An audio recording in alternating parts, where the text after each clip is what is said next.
And welcome, man. What a weekend. Oh, my goodness, what a weekend. If you're a Wisconsinite and you are thinking to yourself, boy, I would like to have the perfect weekend when it comes to sports to see your team in an Eastern Conference Finals get the win, plural, and then in addition to that, to be able to see the Brewers get a sweep and come into a Cubs series starting tonight that is going to give them momentum through the remainder of the month. Man, I don't think we could ask for much more than that, and we got it. We are broadcasting live today. We're at Ironwood Golf Course here in Sussex, Wisconsin. Later on today, it's the Quick Trip. It's in Tobacco Outlet Plus Cigar outing. Going to be doing that a little bit later on today. But, oh my goodness, Chris Middleton goes off. He drops 38, 11, and 7 last night. The Bucks going to win 113-102. That game was a little bit in question. I got to be honest. I don't think I ever felt like the Bucks were going to lose that game. I don't know why. I just didn't. There was a level of confidence. It was like the Bucks. I don't want to say they were toying with them, but it was just. There was something comfortable about it. I don't know what, but I was really comfortable with the way the Bucks were playing, because they were playing less than that. They were subpar basketball for a majority of that game, and it's like they're just gonna get better. I don't know how to explain it, but I just kind of had a good feeling about the Bucks over the weekend. Then the Cubs come calling, and the Cubs trail the Brewers by 3 games. Now, if you want to go back to prediction time at the beginning of the month, I had stated that the Brewers looked like it was going to be a 17-win month of June.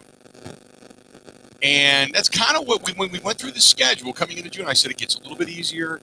The Brewers have really played some stiff competition. They get a few guys healthy, maybe make a change or two here and there. But if they can, kind of play to the way they were playing going into the month, I said, 16, 17, 18 wins. Well, lo and behold, they are 16-8 with 3 games remaining this month. And I'd said at the time, if they win 17 games, they will be 2 games ahead of the Cubs in the standings for the National League Central. And damned if that's not where they're sitting. 16 wins, 18 losses, and right now 3 games better than the Chicago Cubs coming into tonight's contest. Everything's just kind of playing out according to plan, which is fantastic. Fantastic. Good day to all of you. Good day to all of you. Stop with the Middleton is Batman, Giannis is Robin, and vice versa. The reason being, and I want to talk about this because I started getting tweets last night and instant messages last night and Facebook and some text from some people that I know about Chris Middleton. And I said, look, one day Middleton could go off for 38. Tomorrow he can end up hitting 17. It is just the consistency level of Chris Middleton. It's not that he's a bad player. It's not that he's a great player. Middleton he doesn't have this unbelievable vertical leap. He doesn't get a huge amount of separation on a step-back jumper. He is not flash. He is just steady substance. But in the argument for Chris Middleton, it is not about being Robin to Batman and Batman to Robin. It is about being highly consistent for the amount of money you are being paid. He is what he is. We understand he is what he is. Okay? For those that want to say he's more than that, that's where you're wrong. Because he's not. He can give you these type of performances. When he's on, he's on. He's as good as anybody. I'm the first to admit that. But when he's not, and we have seen him go cold, then he's not. And you have to accept that. So when he's on, you ride that horse. And when he's not, you go in other directions. You go in Drew Holiday. You go in Brooke Lopez. You go in Pat Connaughton. You go in Forbes. You go in different directions. But the Bucks are the better team. Trae Young, I'll say this, give that man all the credit in the world, because when he kicks in the afterburners, he's faster than a court. Nobody can stay with the guy. And I really thought that Kyrie and KD were something special. And they are. Kevin Durant, because of his size and what he can do with the basketball, he's unbelievably special. But watching Trae Young last night, before the ankle injury, kick a couple of drives into overdrive, and I'm talking like guys were standing still. Well, they were, but like guys were standing still. You know, it wasn't. It wasn't. It was impressive. It was impressive. 877-867-1670, 877-867-1670. We're broadcasting here at Ironwood Golf Course. We're in Sussex, Wisconsin. And we're glad to have you on board for the day. Just a beautiful, beautiful golf course today. Later on today, as a matter of fact, we've got the Quick Trip Tobacco Outlet Plus golf outing that's going to take place here afterwards, a cigar dinner. It's going to be a really a fun time. You're getting some views on a very overcast day of the golf course, looking around from side to side. There's 27 holes here, and it's a spectacular facility that back in 1999 in that early era when I first came to Wisconsin, this course was relatively new, but it has grown in beautifully in the last 20 plus years, and it is a premier golf course, a hidden gem here in the eastern portion of Wisconsin and Milwaukee area, just outside of the Milwaukee area. But always enjoy coming here. Like I said, a beautiful, beautiful facility. So if you get a chance, whether it's weddings, because they got a really cool barn here, but if you got a facility like I'm sitting in, even though it's vacant right now because they've not had indoor facility meetings and such, they've basically done them outdoor in the barn. But the patio down below has become really, really nice as well, and they've put up the outdoor lights, and this place is like a rooftop patio. They put music out here. It's just, it's a fantastic, fantastic place. I can't recommend it enough. So Ironwood Golf Course here in Sussex, Wisconsin. And Mike is the general manager here, and just a terrific guy. So if you're looking for a place to host an outing or what have you, like we are doing here today, this is the place. This is from Calvin. Calvin said, I just watched the middle of the third quarter. It just felt like, in my opinion, they could have been better. I guess for me, it's just some of the shots that were missed were easy shots they usually make. Plus, I just thought some of the defense could have been better as well. I got frustrated listening to the rest of the game on the radio. But, hey, I'm happy they won. Middleton came up big when he needed it. And this is from Brandon. Brandon says, just played there last week. Nice, challenging course. There is some things on this golf course that as you go, especially when you play, I believe it is the Meath. There's the Meath, the Callow, and the Burrs. These are more Irish links-style courses. But there's a couple of holes that are challenging on that front nine. 7 and 8 specifically are unbelievably challenging because you have to basically stay on the fairway and get through the woods to get yourself within a good position to make par or better. So, but it's a great course. It's a great, and it's not too challenging to where the novice can't play it either. So keep that in mind. I looked at that third quarter and I thought to myself, all this team needs to do is just tighten it up a little bit. It wasn't like there was anything major that the Bucks were doing wrong. It's just they have lulls where now Friday night they didn't have any lulls. They just whooped ass. That was just a game of whoop ass. And by the way, and I'm going to proclaim this, and you know me and my proclamations, I've been wrong once recently. Okay, that's when I put a chunk of change down on the Bucks to win. And that was game one of this series. This series, the Bucks up 2-1. This series, my friends, is over. It's over. The Bucks are going to an NBA final, barring a mass injury. The Bucks are going to the NBA Finals. Can you believe it? As you wake up today, as you turn on this program today, as you finish watching that game last night and realizing the Atlanta Hawks, as good as they are, and you give them credit for where they are, they don't have enough talent to beat the Bucks. They shoot well, but they don't have enough talent to beat the Bucks.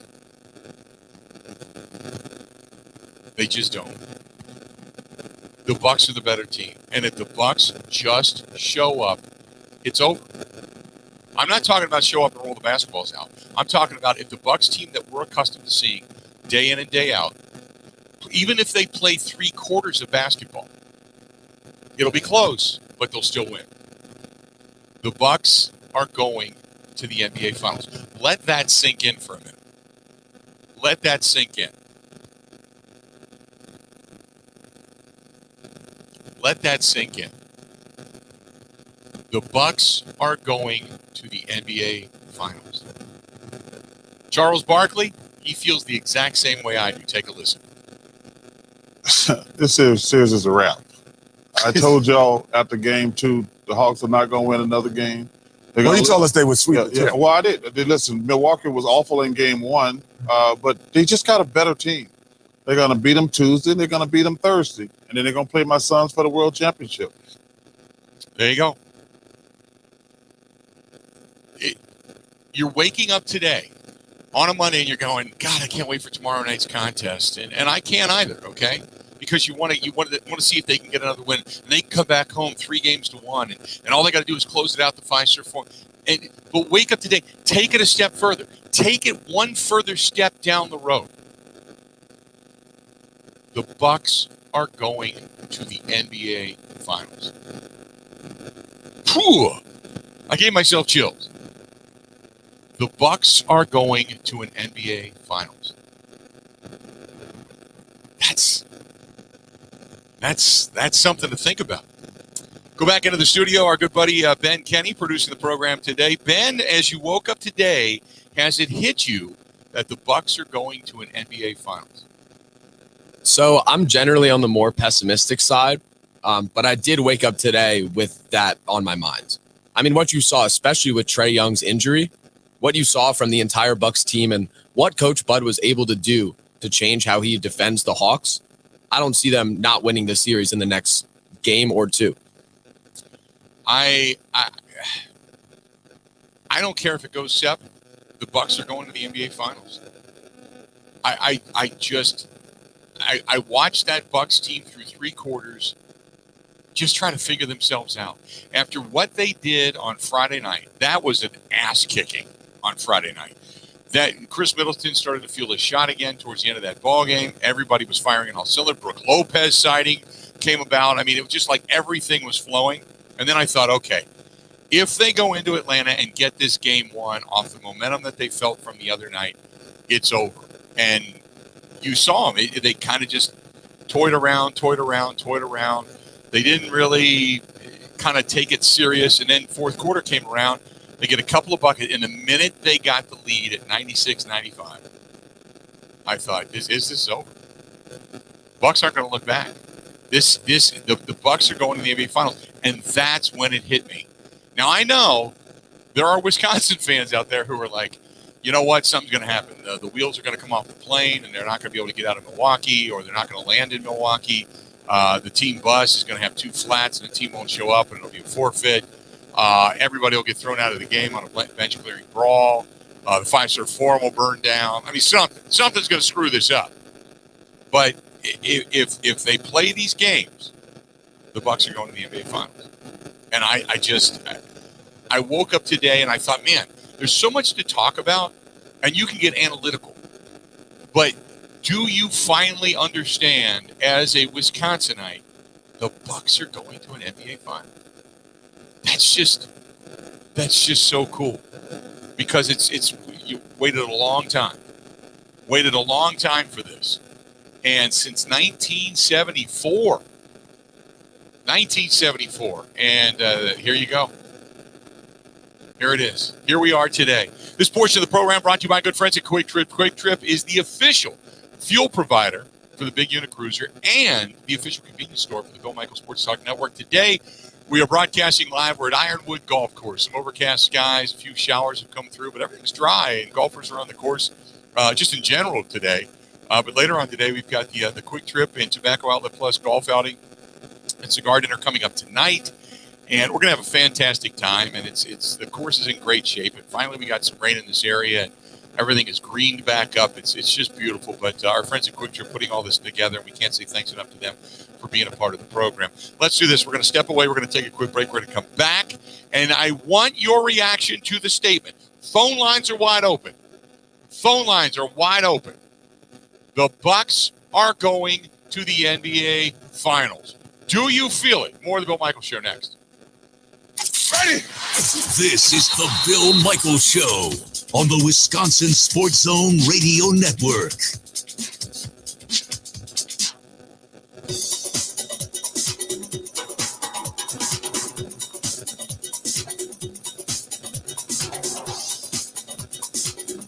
Bill Michaels will resume in 3 minutes.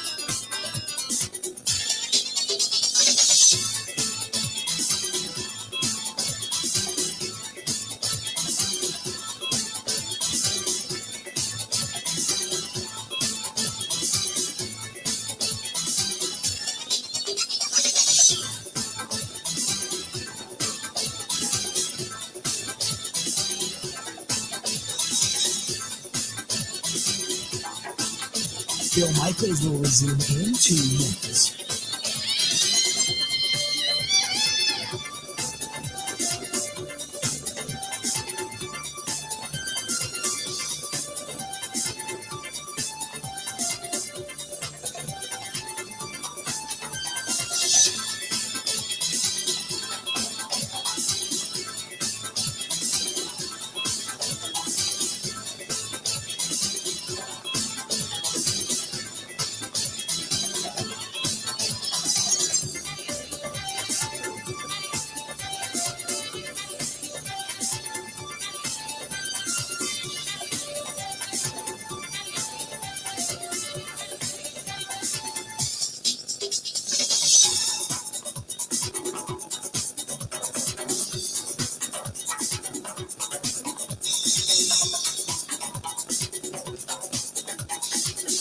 Bill Michaels will resume in 1 minute.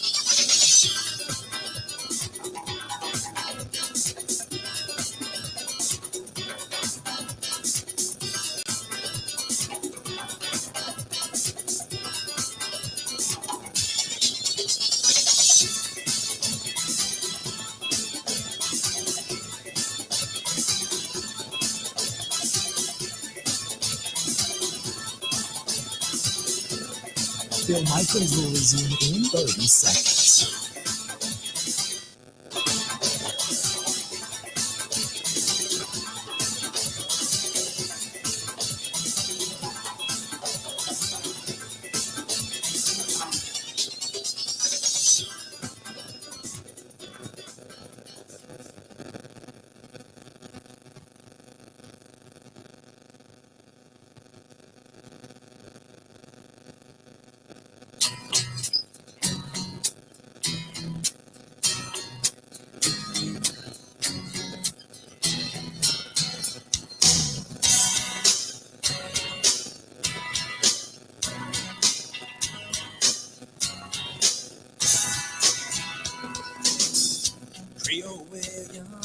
Welcome back to the program, the Bill Michaels Show. We are coming to you live. We're here at Ironwood Golf Course in Sussex, Wisconsin. Terrific place.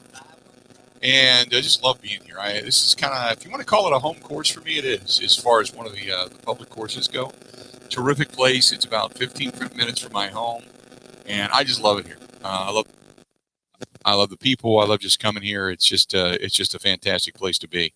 And we're here today for the Quick Trip golf outing. Quick Trip and Tobacco Outlet plus grocery golf outing coming up. So we'll be out there for that. 877-867-1670, 877-867-1670. If you want to hit us up, go ahead and do so. You wake up today, and I tell you, the Milwaukee Bucks are going to the NBA Finals. Phil says, I don't disagree, but you're also the one that guaranteed they were going to the finals in the Raptors Eastern Conference Finals. Then Kawhi Leonard took over. Hopefully Trae Young is too injured to do the same. It's not whether or not Trae Young's too injured. I just don't think they have the same level of talent that the Raptors had. That's all. It's not. They just don't. They're a good team. They're just not ready to arrive yet. So I know the Bucks have. And let me say something about that, Phil, because you're absolutely right. I think the Bucks have grown up from that. I think they remember that. I think they've learned from that. They've aged from that. There's a veteran presence because of that. I think they've learned that you cannot take your foot off the gas.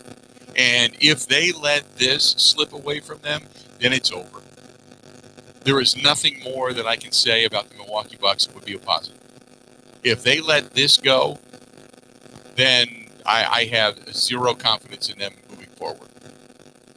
Because if you don't learn from what you had in the Eastern Conference Finals with Toronto, and if you don't learn that when you're up 2-0 and it looks like it's in your back pocket and you just watch it all fritter away, I think then not only does Coach Bud deserve to be fired, but then you start moving as many players as you can and for whatever contract reasons you can. Because that'll tell me that unless there's mass injury, that'll tell me that Giannis can't get you there, Middleton can't get you there, Drew Holiday can't get you there, P.J. Tucker can't get you there, Brook Lopez can't get you there, Bryn Forbes can't get you there, Pat Connaughton can't get you there. That group of guys can't get you there. This is a golden opportunity. This kind of opportunity is not going to come along ever again. You can be a good team, but if you don't learn from your past mistakes, then you're a wannabe. You're a wannabe. You're doing just enough to get your name and your face in the postseason, the mean mug, and act like you're cool and sell some jerseys and get everybody all riled up around town, and then to just sit around and break their hearts over what?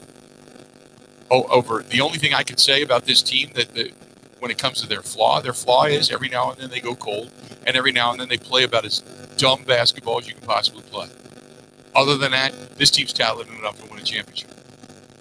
So if your head and your experience of inexperience overwhelms you, then you won't ever get there because you don't have the ability. You don't have the intestinal fortitude. You don't have the ability mentally to stay tough enough to win and put a team away in this particular circumstance. That's the reason I wake up today and I say they're going to the finals. They're going to the finals. Kinger says, I'm not counting my eggs before they're hatched, but I will celebrate when the dream becomes a reality. Why are you just kind of holding your breath? I get it. You're hanging on, man. Ray says it looks cold in the UP. It's not cold. It's nice. It's 74 degrees. It's balmy. A little bit of a breeze. Shorts, T-shirt, all that kind of good stuff. It's a nice day. What else we got? They withstood the great start from the Hawks and preserved a 25-10 midway through the first quarter, and they looked like it was going to be Atlanta's night. However, they finished the game on a frighteningly similar 25-7 run.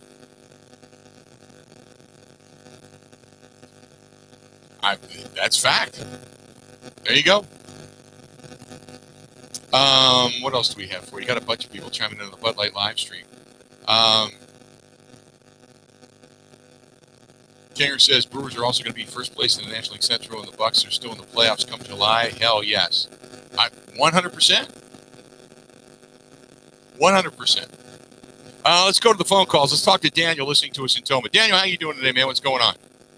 How you doing? Good. I watched that Bucks game. I know, and I don't watch much basketball. I'll admit that. I'm not much about basketball, but I think what really drives Milwaukee is when that guy wiggled his ass, excuse the word, but, and that really made him mad. And I think they got it in his brain because he was trying to rub it in their face in that first game. And then I think, I know I ain't going to listen as much to Rogers, but I think that we had a good chance. The first time that I can remember that the Bucks could win championship. Milwaukee has a good shot of going to the World Series, and Green Bay with Rodgers could probably be in the Super Bowl. What do you think of that idea? I would agree with that. I appreciate the phone call, Daniel. I look at the Brewers. If I had to say what is the least likely to happen, I would say the least likely to happen would be the Brewers winning a World Series. That's the least likely. only for the fact that it's so difficult to have that continuously throughout the season. Okay.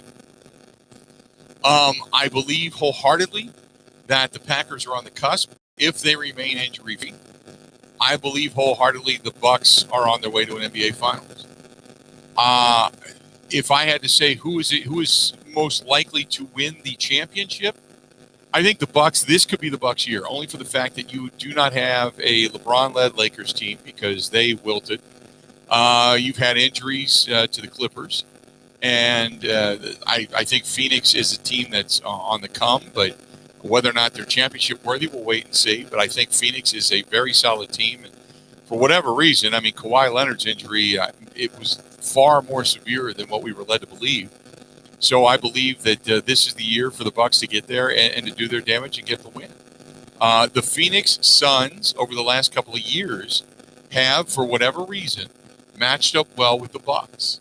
Go back to the year the Bucks were just rolling through the East, and then they get to the West, and the Suns were the only team to beat them twice in the season a couple of years ago. So the Suns have recently had the Bucks number.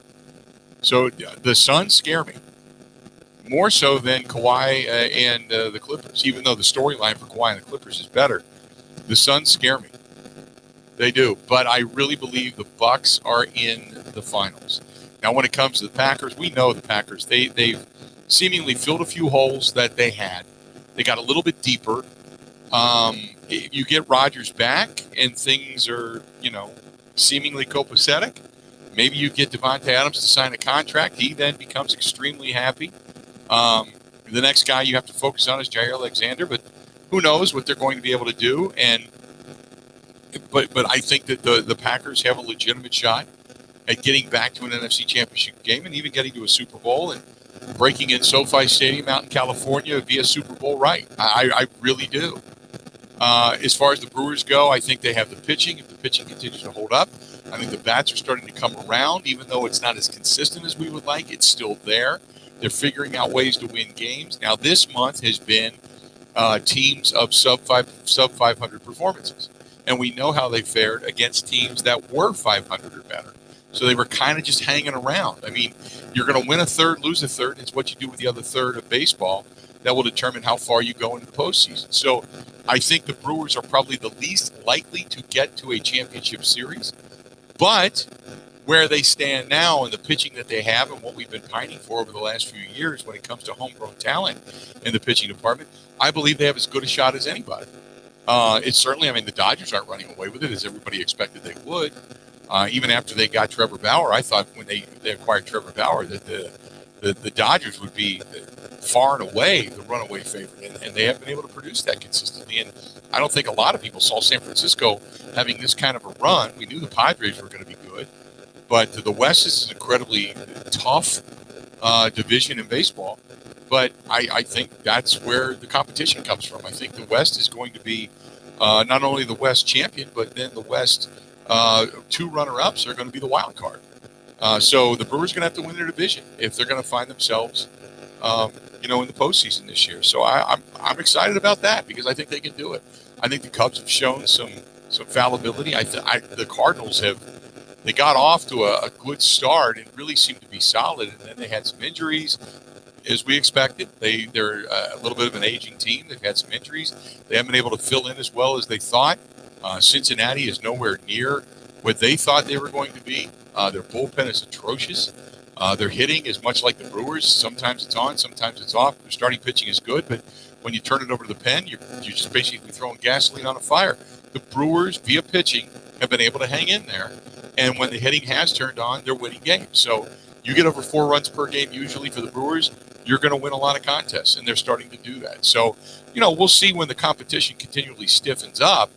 But I'll tell you this, when it comes to the postseason, once you get there, Woody, Burns, Peralta, Hader, Devin Williams, you go through that, man, you're as good gets. There's not many teams that are going to want to face that lineup of arms. All you got to do is put some bat into the ball, and you're going to win a lot of games. So I would think that the Brewers are the least likely team to win a championship, but all teams are giving us reason for optimism right now.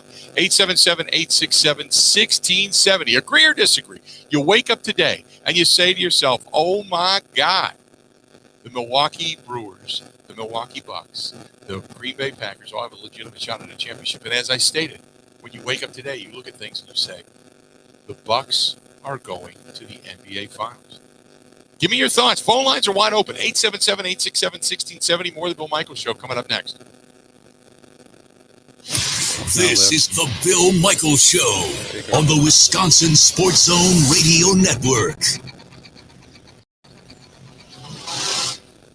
It's finally summer, Gina Della from Pella. You know what that means. For sure, Mark Chimera. Can you believe it? In just a few months, chilly winds will be sneaking through leaky windows and doors. But Gina, it's summer. Time for cookouts, golfing, and heading to the beach. Exactly my point, Chewy. Sure, you and your friends are getting outside, enjoying warm sunshine and fresh air. But if you want to host Game Day Packers parties in comfort this fall, you've got to call Pella Windows and Doors of Wisconsin now. Gina, I already have energy-efficient Pella windows, but you seem to be on a roll, so... Depending on the style and materials you choose, you could upgrade your home with Pella Windows in as little as 8 weeks. Bring it home, Gina. And right now, you can choose 40% off installation or 6-year no-interest financing. That's into 2027. You're not kidding. Just order by June 30th. Set your free consultation now at PellaWI.com/radio or 855-PELLA-WI. Service applies to for details.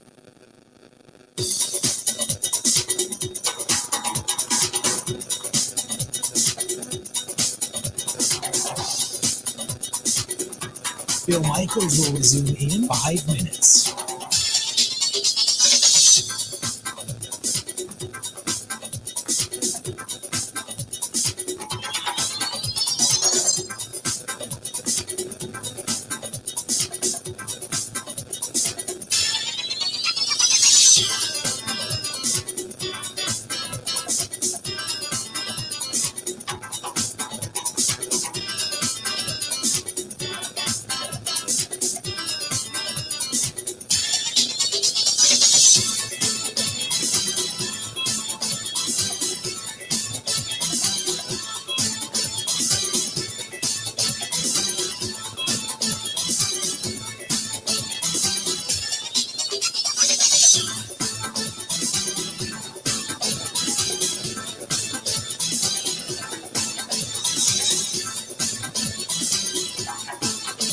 Bill Michaels will resume in 4 minutes.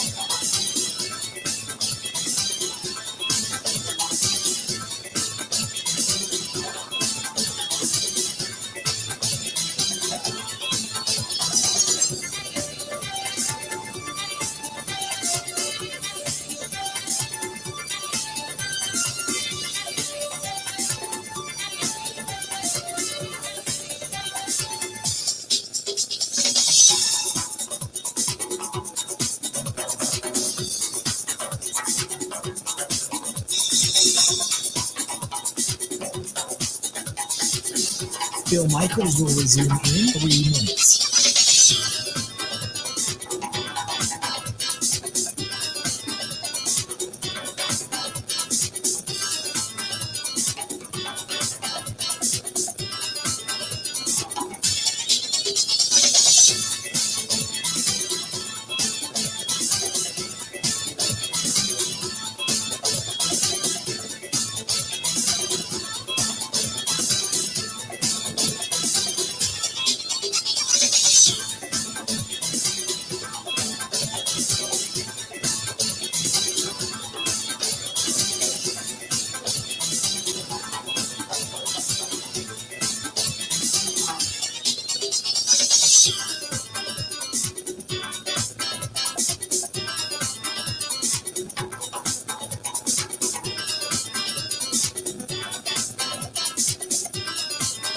Bill Michaels will resume in 2 minutes.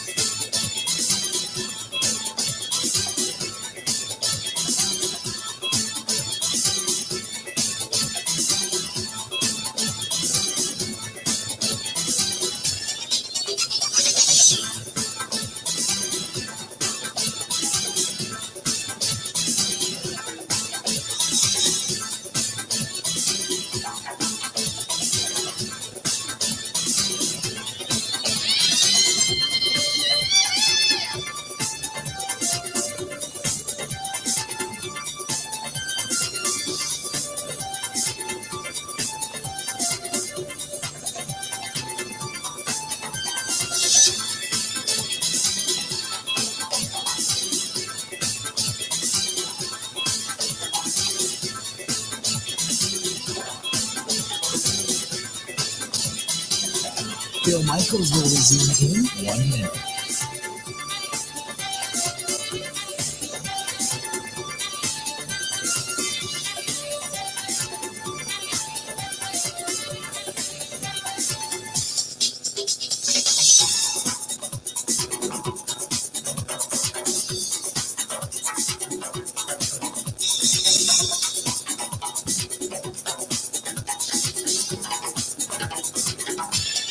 Bill Michaels will resume in 30 seconds.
Enjoying the day and broadcasting live out here at Ironwood Golf Course. We are in the clubhouse. Well, actually, in the upstairs banquet facility. It is a little vacant behind me. On the other side, there's more tables and chairs and such. But most of the events take place now outside. They have a big bar, and it's beautiful. I mean, if you're looking for the country-style wedding or reception, if you will, this is an incredible facility. And I think the barn holds, I've had a party up there before, and a couple hundred people.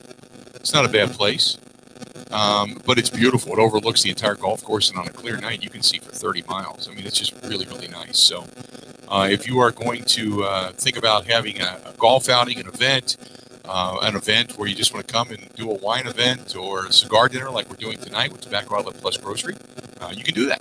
You can do that. Good stuff from here, our friends here at Ironwood Golf Course. I wake up today, and I kid you not, I thought to myself as I kind of, brushed the sleep from my eyes, and I said, for the first time in a long time, the first time since, I think 2001, 2002 was, I think the Bucks are going to the NBA Finals. I really do.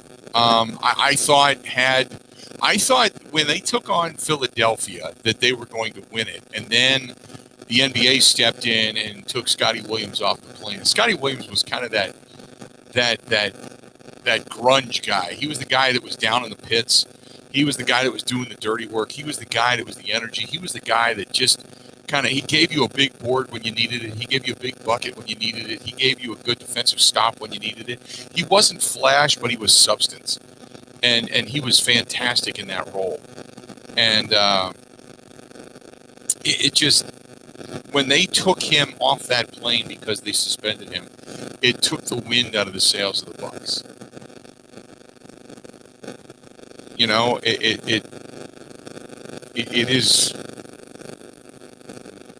It just did.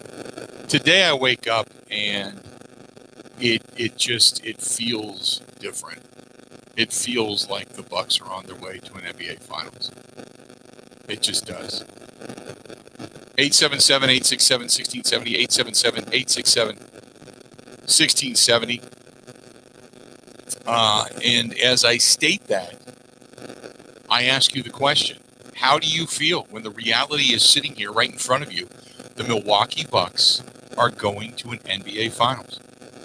Think about that. Think about that. 877-867-1670. Andrew, work on the sound quality. You know what, Andrew? Online, when we're on remote like this, sometimes it just is what it is. I know it sucks, but it is what it is. We're at the mercy of internet sometimes. And sometimes places we go into don't have the strongest quality of upload, and it's hit or miss. And that's the best I can do. And the one thing about the golf course here in Sussex is there's not a great cell signal. So even going with certain signals to upload, it's just not great. It is what it is today. Unfortunately, just going to have to kind of hang in there. Marcus says Ray Allen, George Karl have been very open with saying that the NBA was against the Bucks in that series. One of the biggest conspiracies in NBA history. Bucks also swept the Lakers that year. Remember, they the argument was that it was going to be Shaq and Kobe against Allen Iverson, and that Ray Allen, Glenn Big Dog Robinson, Sam Cassell, Irvin, all those guys, they weren't flashy enough. The likes of Darvin Ham and Mark Pope, and you go through that whole laundry list of guys and backup players that they had, and they just didn't feel like the Bucks were enough flash after the fact. Who knew that Ray Allen would then go on and end up with the Celtics and take a starring role in the Celtics and Kevin Garnett and company, winning a championship and then getting the accolades of being one of the best three-point shooters ever, so as far as smooth goes. But yeah, they just felt at the time that they wanted Philadelphia and LA. That's what the NBA seemingly wanted. And remember, David Stern, the GM, or not the GM, but the commissioner of the NBA at the time, he just had a lot of sense of impropriety about him. Remember, he was the guy that smiled and wagged his finger at everybody saying, how dare you question whether or not we seemingly are crooked. And then there was the Knicks winning the lottery.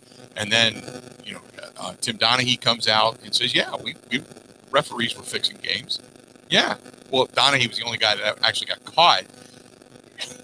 But in that grand sense, Donaghy had always claimed that there were others. The same way Jose Canseco talked about others taking PEDs and all that kind of stuff. And everybody said, it's Jose Canseco. He's a nut. Turned out damn near everything he said was true.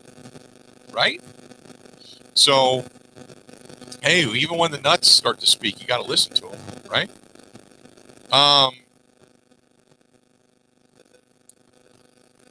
877-867-1670, 877-867-1670. If the Bucks win against the Sixers, maybe Anthony Mason isn't signed the next season, and then Ray Allen trade doesn't happen. It's fun to think about. The Anthony Mason trade, and then bringing in the glove. Remember that? Because they traded Ray Allen for the glove. The massive defender from Seattle. It was the beginning of the end. And George Karl, while he won't admit everything, he will take responsibility for saying he kind of overshot himself. And that was the beginning of the end of the relationship between Terry Stotts and George Karl. Because Terry Stotts was outspoken. And George Karl, remember, he was the only time I have ever seen a coach in any professional sport receive a standing ovation night in and night out. He brought, glory and hope and a sense of pride and winning back to the Bucks organization, back to the city of Milwaukee, back to the state of Wisconsin. And when he would walk into the arena, people would leap to their feet. It was like a rock star walking in the door. People would leap to their feet and cheer for him. Nobody's done that ever since. If Budenholzer wins a championship, there will still be people that say they won a championship in spite of Coach Budenholzer. They have not been to the finals since '74, not won one since '71, and people will still point the finger at Budenholzer. No one will leap to their feet and cheer for Budenholzer. There's this mass contingent of negativity that continually pumps through the veins of Bucks fans that everybody else out there is so much smarter than the head coach. I'm not saying in certain instances they're right or wrong. I'm just simply saying that there is, in the world that we live in today, I don't think I'll ever see that again. For a coach who came in and really wrapped the media, the fans around his finger and had the world at his feet. The problem was he got drunk with power. So when anybody, the senator gave him that huge contract, that long-term $7+ million a year contract. He got drunk with power. And when he wanted something, nobody stood in his way. And when Terry Stotts stood up and said, George, look, I'm one of your best friends. This is wrong. This isn't going to work. Terry, really? He was kind of like, I was watching the movie A Few Good Men the other night when Jack Nicholson is sitting there with his commanders under him. And he's got the two guys that are sitting there. Kiefer Sutherland's one of them. And he says, the one guy is just a yes man, Kiefer Sutherland's character. And the other guy stands up and says, we shouldn't do this. I think we should get rid of him. I think we should, move on. Let's excommunicate the problem. Let's continue the way we're doing things. And then he says, hey, can you excuse me for a minute? He talks to the guy and says, don't you ever blanking, talk down to me again in front of anybody. And, oh, by the way, you're gone. Basically. That's what George Karl did. That's what he did to Terry Stotts. And it was a falling out. And it was the beginning of the end. Because the glove came in. His defensive days were behind him. His offensive days were behind him. Then the Anthony Mason trade happened. And then Anthony Mason, I'll never forget, came walking through the door. First of all, overweight. But walking through the door down at the Cousins Center. And there was this big press conference. And we had a chance to talk to him one-on-one. And then he went in and he began his workout. And all I kept thinking was, this guy can't jump. He can't jump. He literally, when he would go up to get a board, he would go to his tiptoes. He can't jump. He doesn't have anything. There's nothing to give. And I'm like, this guy's not going to do it. This is not the answer. And sure enough, everything just kind of spun out of control. It went downhill from there. But this team is different. This team gives you hope. This team is the team that is going to the NBA Finals. We can talk some Bucks basketball, Brewers baseball. Hang in there. Mike, we'll get to you when we come back. Stay tuned. More of the Bill Michaels Show, broadcasting live at Ironwood Golf Course out here in Sussex, Wisconsin, coming up right after this. Covering Wisconsin sports like a blanket. This is the Bill Michaels Show on the Wisconsin Sports Zone Radio Network.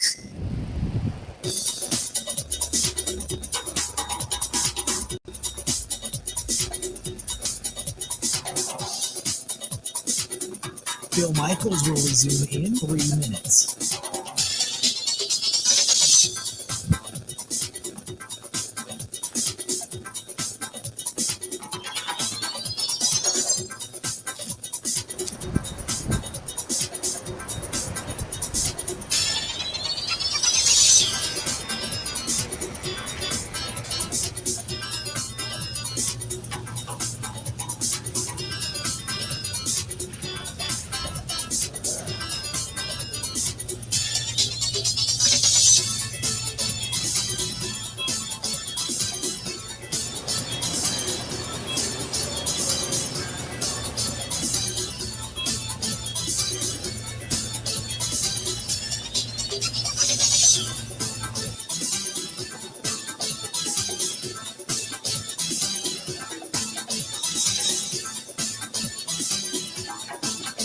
Bill Michaels will resume in 2 minutes.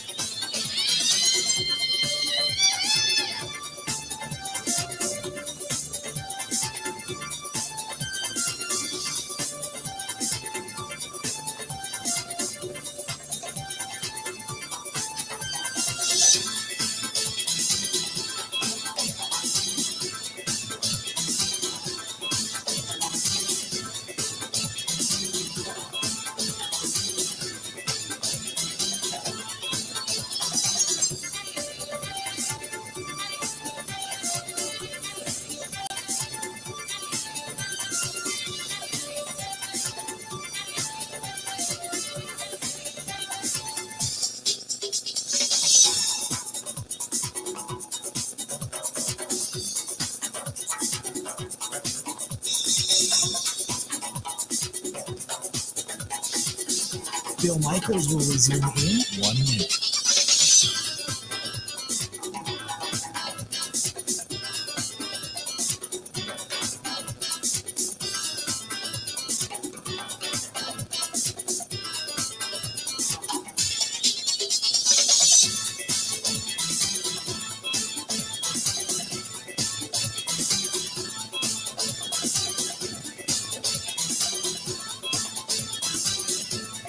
Bill Michaels will resume in 30 seconds.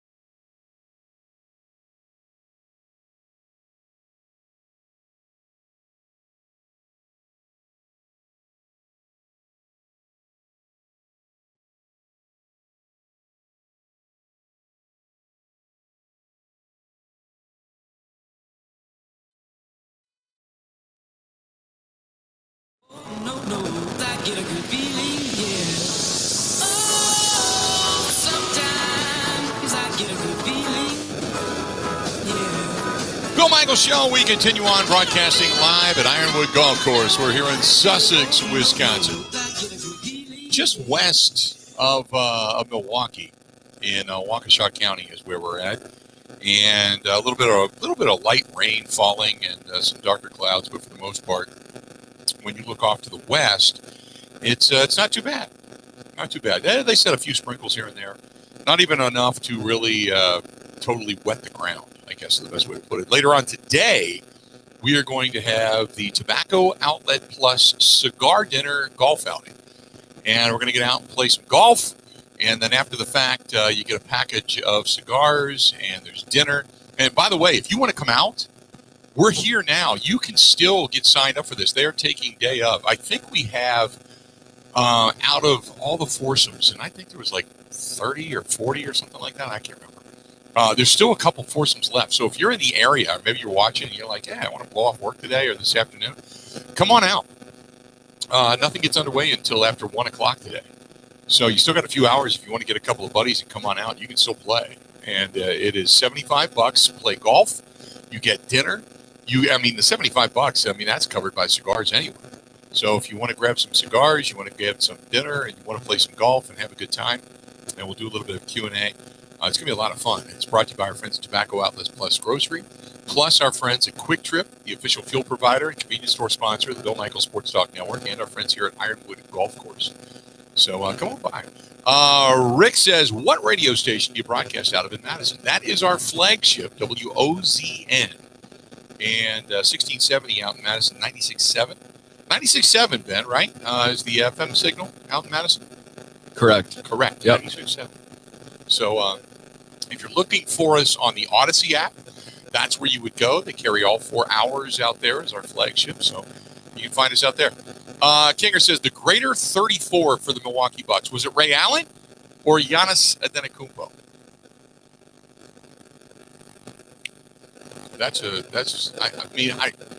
I don't want to be a prisoner of the moment because I really have to look at this. But for both ends of the court, scoring prowess, upside, I would probably have to say Giannis. As much as I like Ray Allen, I would probably have to say Giannis. The better 34. Kyle says, I seriously want to be Bill Michaels when I grow up. All right. It's not hard. I'll tell you that. There you have it. Let's go to Mike, listening to us in Cottage Grove. Mike, how you doing today, buddy? What's going on? Pretty good, Bill. Love the show. Thank you. I got a Brewer question for you.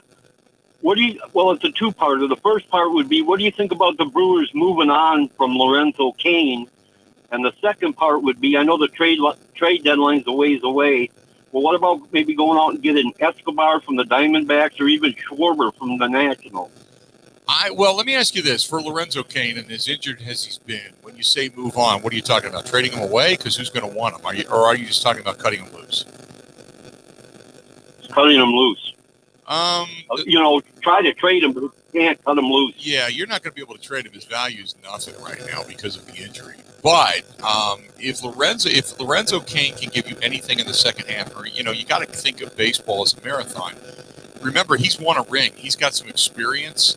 I don't know what that experience or leadership brings in a locker room in which he opted out last year. That's the one thing that sticks in the back of my mind, because when everybody else said, yeah, we'll play, he played 5 games and then walked away. Now, he had family reasons, but well, everybody can say they had reasons to walk away, and he did and the others didn't. So I don't know what his leadership role is in that clubhouse, but if you can get anything from him, he's still a guy that can be a gold glove in the outfield, and those things aren't easy to come by if he gives you any offense. But as far as going out and getting somebody, I don't know if I'd want Schwarber. I mean, where are you going to play Schwarber? Left field. Yeah, you got a decent plethora of outfielders right now, and you're to me, if I'm going to trade for anybody, I'm going to try to trade for a corner person. I mean, I know Keston Hiura hit the ball over the weekend, but I don't know if I'm going to go after a third base or first base bat or a utility guy more so than a guy that's just pigeonholed. Yeah, I mean, I'd love for him to get Chris Bryant, but I don't think the Cubs are trading him to the Brewers. No, and that's good. The Cubs are going to be interesting. Let's say the Brewers win. Let's say the Brewers sweep the Cubs, and the Cubs are all of a sudden 6 games back going into July and the All-Star break. At what point, if you're the Cubs, do you think, well, we were going to kind of try to tear it down to begin with? Maybe now the official teardown begins, and maybe they do start dealing players, but I can't imagine them dealing within the division. Appreciate the phone call. That fast. 1 hour down, 1 hour to go, and then 2 more on top of it. We're enjoying the day. I got a golf course in front of me, for God's sakes. It's beautiful here. Green grass, everything's greened up. Got a little bit of a mist, but for the most part, it's not coming down hard. You can still get out there and play and enjoy yourself. Stay tuned. We got a lot more. I mean, a lot more. The Bill Michaels Show. You wake up today, you say to yourself, holy crap, the Bucks are going to the finals. Believe it. More of the Bill Michaels Show next.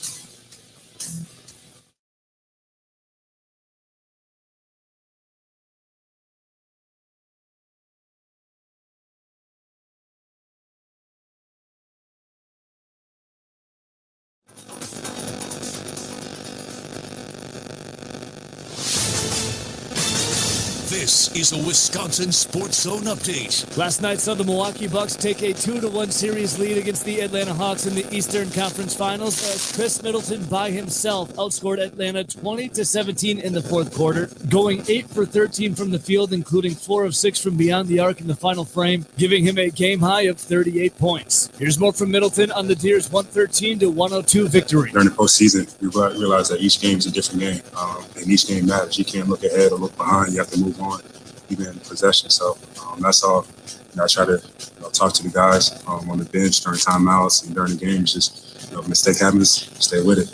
We always say, never too high, never too low. Game 4 is Tuesday night down in Atlanta. To the majors, the Milwaukee Brewers finish off their sweep of the Colorado Rockies with a 5-0 victory at American Family Field. Keston Hiura went 2 for 3 with 3 RBIs, including his second home run in 3 games. The Brewers hit first place in the NL Central, 12 games above 500, and welcome in the Chicago Cubs to Milwaukee for a 3-game set starting tonight. Rural Mutual Insurance, keeping Wisconsin strong. Rural Mutual Insurance is a proud sponsor of the Wisconsin State Fair. As a thank you for your support, they're giving away State Fair tickets. Visit ruralmutual.com/win and enter to win State Fair tickets. Rural Mutual Insurance, keeping Wisconsin strong. The weekend saw the Wisconsin Badger football team continue its hot streak on the recruiting trail by adding commitment number 7 to its 2022 class. That would be a 3-star recruit, 6'1", 290-pound defensive lineman, Curtis Neal out of North Carolina. Neal is the 6th player to commit to the Badgers since last Saturday. For the Wisconsin Sports Zone Network, I'm Ebo.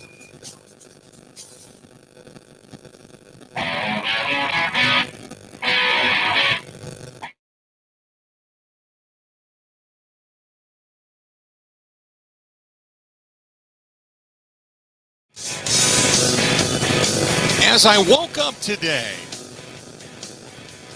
I wiped the sleep out of my eyes, turned off the alarm. I got Elmo out of his bed, took him downstairs, let him out, gave him his scoop of food, started to put everything together for the broadcast here today as we are live from Ironwood Golf Course. We are in Sussex, Wisconsin. It is the Quick Trip and Tobacco Outlet Plus Golf Outing and Cigar Dinner today. But as I woke up, it hit me. The Milwaukee Bucks are going to the NBA Finals. Let that sink in for those of you just joining us. The Milwaukee Bucks, barring mass injury, are going to the NBA Finals. Think about that for a minute.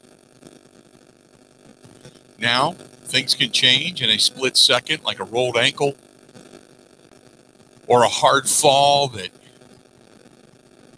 separates a shoulder or does something to a knee. I understand that. But when I woke up today and felt it, barring some unforeseen circumstance, the Milwaukee Bucks are going to the NBA Finals. Think about that. 877-867-1670. Phone lines are wide open. But as Wisconsin fans, and the pessimism that seems at times to come with it, do you feel the same? Watching this team last night, I'm not saying that they were toying with Atlanta, but they flipped their switch and realized we can beat these guys. And for all the comparisons that are being made when they were up 2-0 against Toronto, in a much better position, mind you, than 2-1. The Milwaukee Bucks, I believe, have learned from that mistake, have aged, have put the right pieces in place.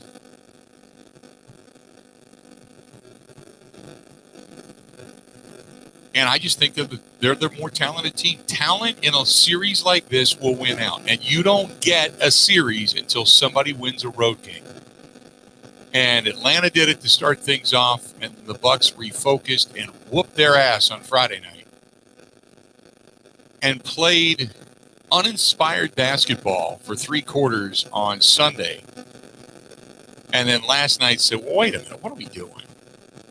You know, got a couple of shots down the stretch. When they went up 96-95, I said, that's it. It's over. They've realized, okay, we can turn it on and we're going to beat this team. Now, the Bucks have to go out and do it. Don't get me wrong. But they're more talented. They're a better team. Trae Young is nicked up. He had the MRI on the ankle, which was negative, but it's still sore. He's going to be better tomorrow night unless he retweaks that ankle. But the Bucks are going to the NBA Finals. I want to get your thoughts on that.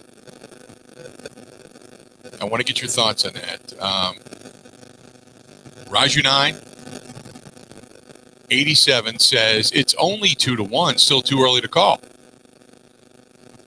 I completely understand your pessimism. Or at least your guarded optimism. But no. No, it's not. Bucks are going to the NBA Finals. The Bucks are going. Let that sink in. Are you a believer? The Bucks are going to the NBA Finals. 877-867-1670. 877-867-1670. Not since 1974 has this team seen an NBA Finals.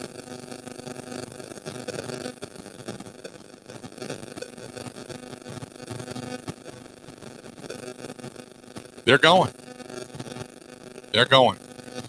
Who is still on this Bucks team from 2 years ago? Giannis. Well, the guys that matter. Giannis is still here. Pat Connaughton is still here. Brook Lopez is still here. Chris Middleton is still here. Guys that matter, guys that see significant minutes.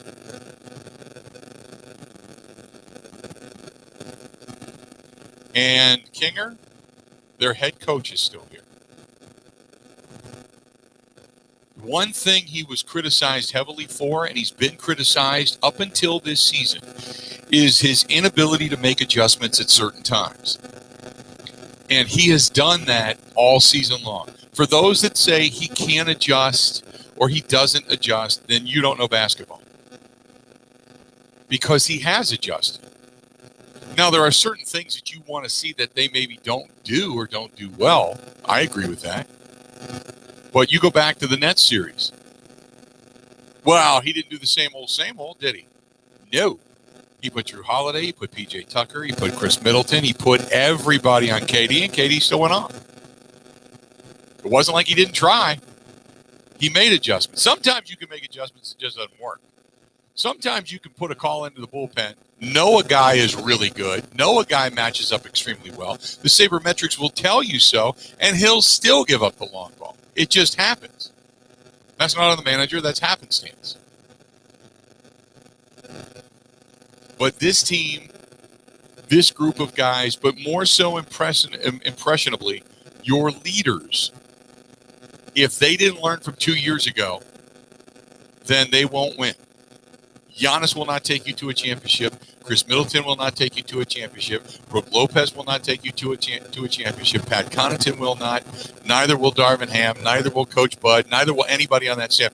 If they didn't learn from 2 years ago, they don't deserve it, and break it up. They're a better team. They're a better team than the Hawks. And the Hawks last night down the stretch, they didn't shoot great, but the Bucks also played more inspired defense. When they took the lead 96, I think it was 96-95, when they took the lead, the Bucks' energy level went up. Their defensive prowess went up. Their hands in the face, switching off of screens, everything went up. Up until that point, they were a little bit flat-footed. Trae Young was still getting top of the circle, top of the arc ball screens, and they're just watching him go through the screen. Nobody was really switching off with any veracity. And then they got the lead, and then everything changed.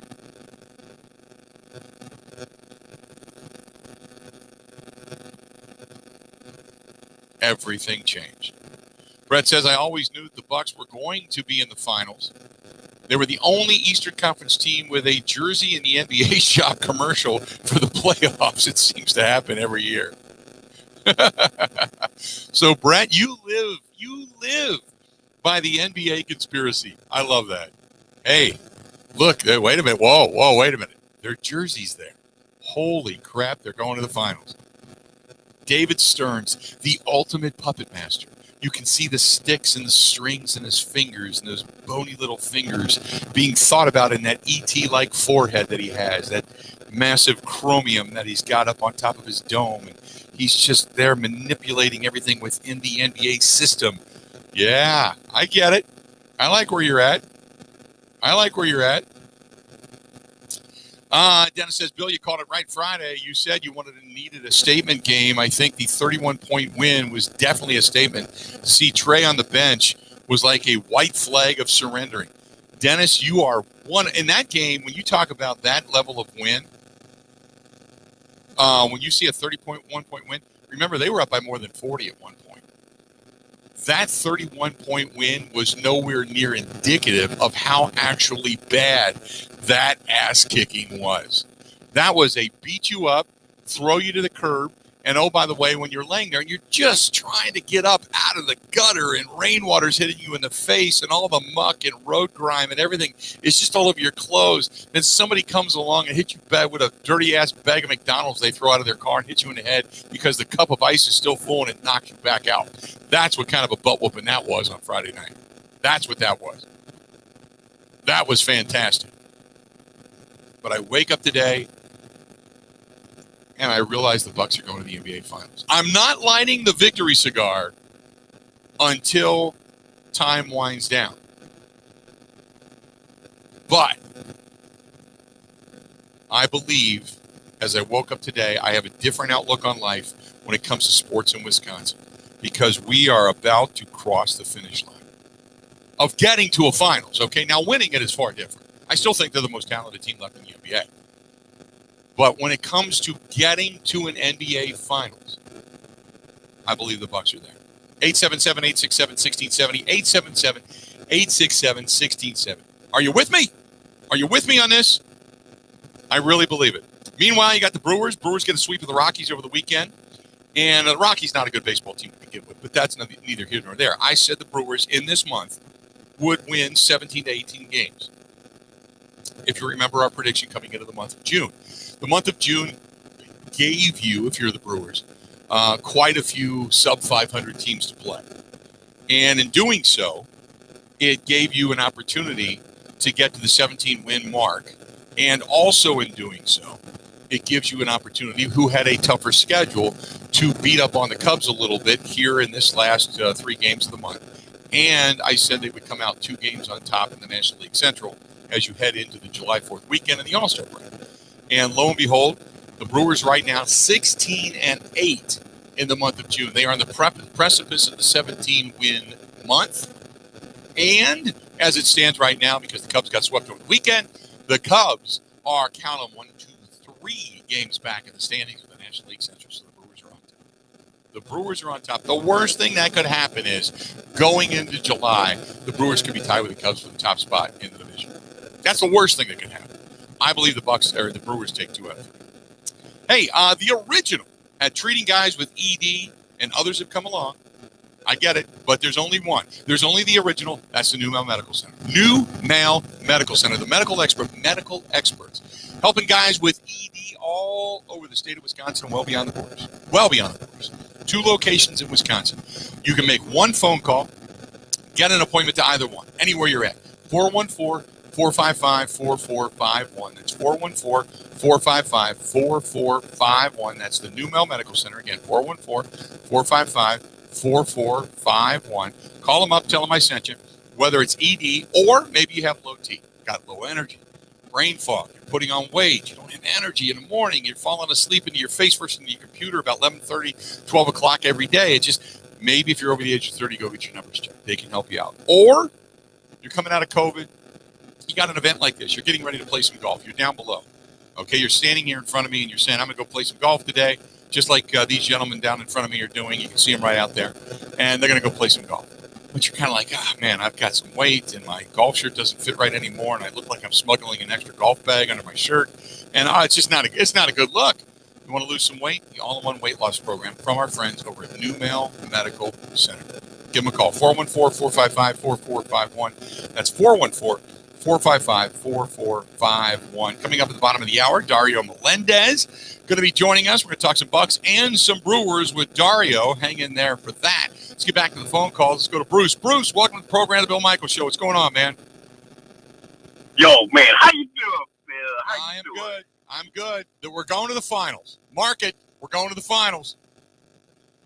I'll tell you what. I believe it when I see it. I'm going to tell you why.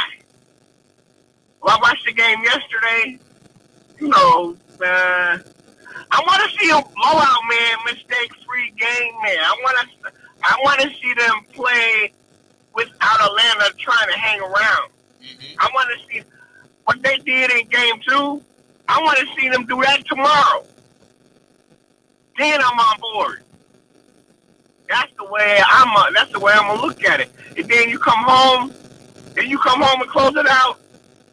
That's when you like a cigar. I want to see 2 games mistake-free. And I know Giannis is getting, you know what? I'm going to say this. I don't know if you noticed, but the fans, man, down there in Atlanta, they doing them count, 1 to 12 count, when Giannis is at the free throw line. Yep. Maybe the Bucks fans should do that and encourage him to make his free throws, man.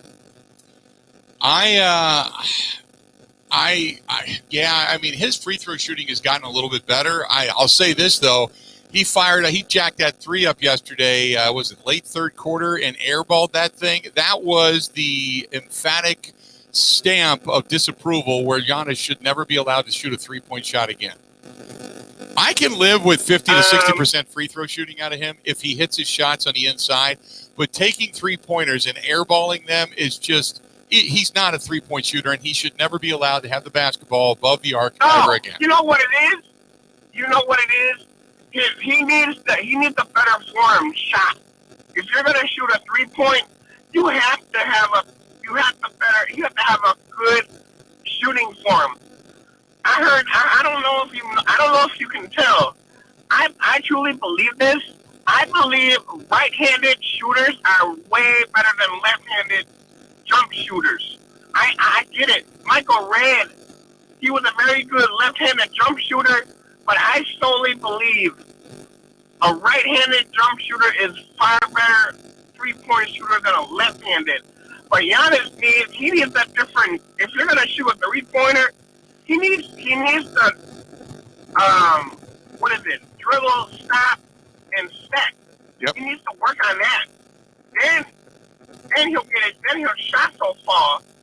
But his if you look at his if you go back and watch it, if you look at his form, his shooting when he's trying to shoot the three, it's not straight. It's crooked. You can tell. That's why it's not going in. That's why he's not a legitimate three-point shooter. I don't care if you're 6'11". If Kevin Durant can shoot threes, why can't Giannis go and change up his form, have two different forms, one for inside and one for the outside? Well, if you're Bruce, solve his problem. no, Bruce, I get it. What you're saying. I appreciate the phone call, and I got to run here to a break. But if you're a shooter, you're a shooter. Doesn't matter where you shoot it from. Giannis is an inside guy. He's a big body. He's a dunker. He's a high flying floater off of his fingertips. He's not a shooter from the outside. There's not many big men that are terrific outside shooters, although they're becoming more prevalent in this style of NBA play. Dirk Nowitzki kind of broke the mold, but I'm Ben says he figured out Ben Simmons with that analysis. But I just Giannis is, sometimes you have to understand. Well, who was it? Clint Eastwood. I said in one of the Dirty Harry movies. He said a man's got to know his limitations. Giannis has got to know his limitations. He just has to. His limitations are every now and then, if you're going to draw the defense out, maybe you pop one up, but for the most part, you should never, ever, ever stop beyond the arc and put up a jump shot. You should just never do it. It should never happen. Giannis should never be allowed to do it again, and he should have to pay money if he ever does it again. He's just bad at it. Stay tuned. More of the Bill Michaels Show coming up after this. Covering Wisconsin sports like a blanket. This is the Bill Michaels Show on Wisconsin Sports Zone Radio Network.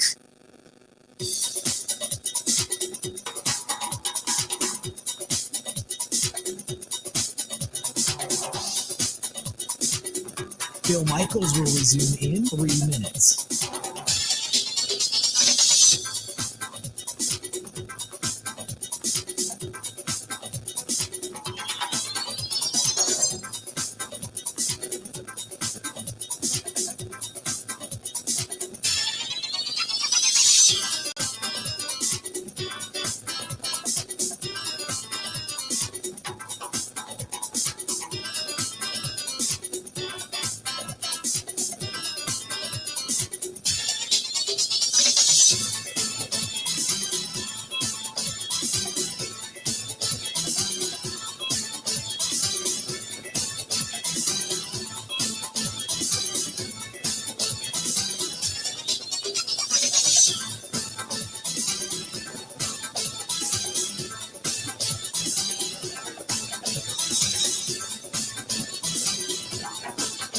Bill Michaels will resume in 2 minutes.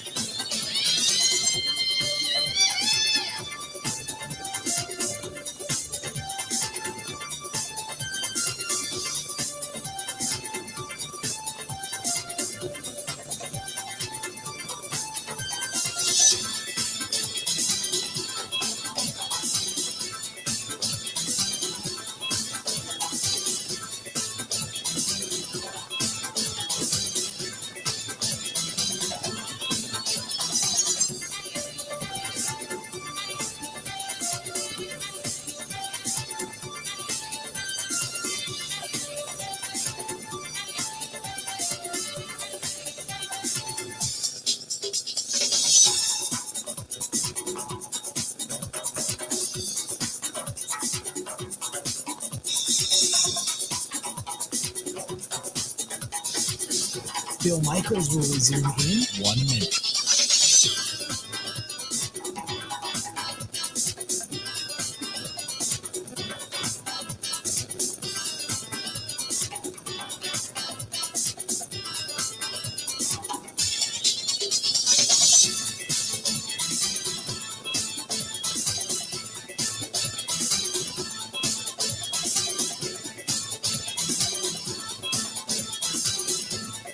Bill Michaels will resume in 30 seconds.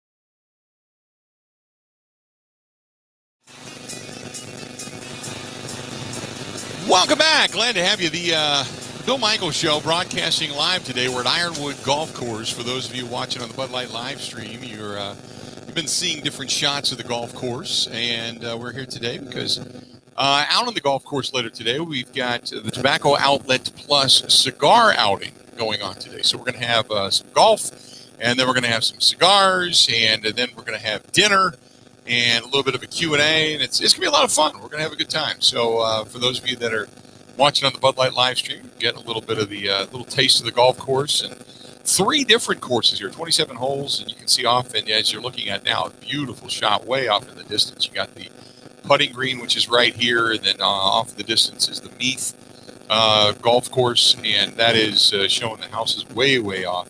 Beautiful area out here, beautiful subdivision in the area out here, but today we're broadcasting live here because immediately following the show, I head out on the golf course and I'm going to mix and mingle a little bit and have a terrific time. Rain or shine, it's just a little bit of a light mist. As a matter of fact, it might have even stopped by now, but that was taking place out here a little bit earlier today. And then our people from Tobacco Outlet Plus Grocery and Quick Trip and such are going to show up and put the spread together, and our friends at Bunzel's are going to be making the food, and it's going to be a fantastic time. As you wake up today, I know it's a little cavernous here. I'm in the giant banquet facility over by the bar, and it's a big vaulted, lofted ceiling with an upstairs and a little gathering space up there and such, so I know it's a little echoey in here. But as you wake up today, there you go, you can hear it. Today, realization should hit you. And I don't want to really qualify this because I believe this, but I have to say, unless there's injury, the Milwaukee Bucks are going to the NBA Finals. I don't have, and Max just asked me, he said, do you have the same feeling about the Milwaukee Brewers winning the division? Can you proclaim them? No, baseball's different. Baseball's such a marathon. I mean, we've seen the Brewers go into a losing streak for whatever reason, and all of a sudden their offense just leaves them. And they can lose 5, 6, 7 games in a row, and all of a sudden you go from 3 games up to 4 games back, and it's I have to make that proclamation come August. But as it stands right now, the Milwaukee Bucks, and they're only up 2-1 in the Eastern Conference Finals, but they are the better team. And the reason I can say that is because it took Trae Young having a career night and an unbelievable shooting performance by everybody involved in the Atlanta Hawks for them to beat the Bucks by 3. The Bucks then turn around and absolutely destroyed them on Friday night. And then last night played flat-footed and played almost uninspired basketball until the energy beset them in the fourth quarter. And then off and running they went. And then Chris Middleton turned it on. And going back to cash money, it's not cash money. That's so overplayed. Because it's not. Middleton's not cash money. Middleton is a good player. He's a steady player. Tell me what Middleton does better than anybody. He doesn't create a ton of separation for a step-back jumper, but he's good. He doesn't jump higher than anybody else. He doesn't have a big leap. He's not faster. Trae Young blew past him numerous times last night. He couldn't stop him. Giannis couldn't stop him. He's not overly quick. He is not a big-time proficient rebounder. But he has something about him that when he's on, he's on. The problem with Chris Middleton is that he can go away at times. He's very much an ebb and flow player. And to be considered a true superstar in the supermax contract era, you have to be on 90% of the time. You have to be on. You can't be average. And at times he can be more average than he can superstar. There are times he can be more down than he can up. And you can't do that. So for the cash money, and that's great. Call yourself that. Whatever you want to call yourself. I'll call myself, Super Bill. Who knows? But in the reality of things, nah. He's really good. He's a consistent, steady player. Is he a big personality? No. Is he a big trash talker? No.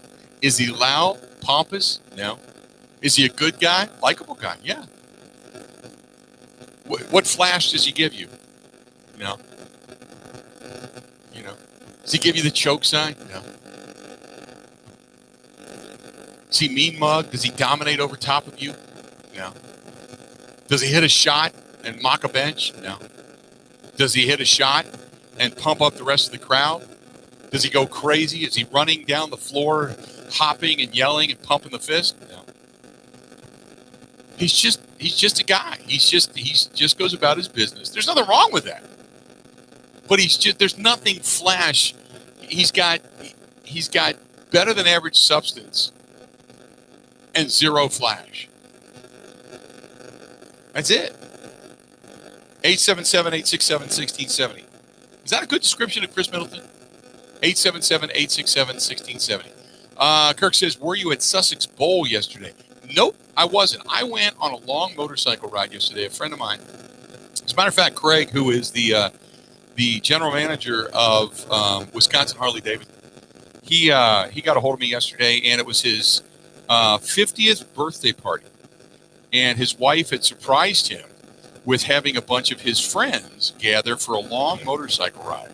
So to answer your question in a very long form, no, I did not go to Sussex Bowl yesterday because I was on a motorcycle ride that started out at 10:30 in the morning and hit a couple of different places and a terrific lunch at Smoke on the Water yesterday. Oh, my God. The pulled pork on the pretzel buns were fantastic. Smoke on the Water out on Okauchee Lake. And then afterwards, went to the Anchor Bar out in Edgerton. I've never been there. And for anybody that's been to the Anchor Bar, oh, my God, what a hidden gem. Now, I know it burned down not too many years ago, and they've rebuilt it. But, oh, my God, had a fantastic time. There were two young women that were playing music on the stage there, serenading in the afternoon. But right there on the water, and had such a good time. Such a good time. So, and then rode home. So about 120, 130 miles yesterday on the bike, but such a wonderful time. So that's where I was. I was not at Sussex Bowl yesterday. 877-867-1670. Let's do this. We'll take a quick break. We'll come back. Dario Melendez, post-game Bucks, Brewers. We're going to talk with him. Dario is going to join us. That is next on the Bill Michaels Show. Ready? This is the Bill Michaels Show on the Wisconsin Sports Zone Radio Network. How we looking? Bill Michaels here for the Four Seasons Island Resort in Pembine, Wisconsin. And I've got to tell you, when I want to get away for a long weekend, I head to the Four Seasons Island Resort.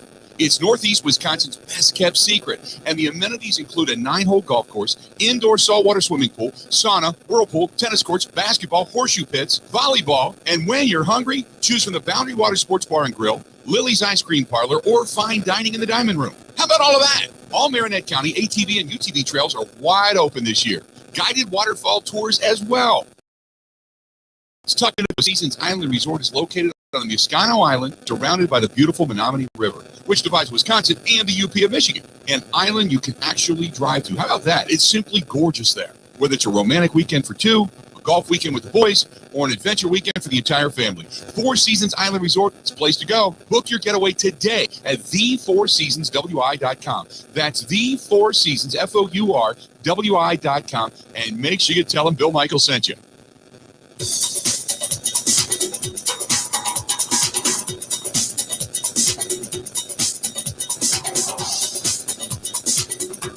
Bill Michaels will resume in 5 minutes.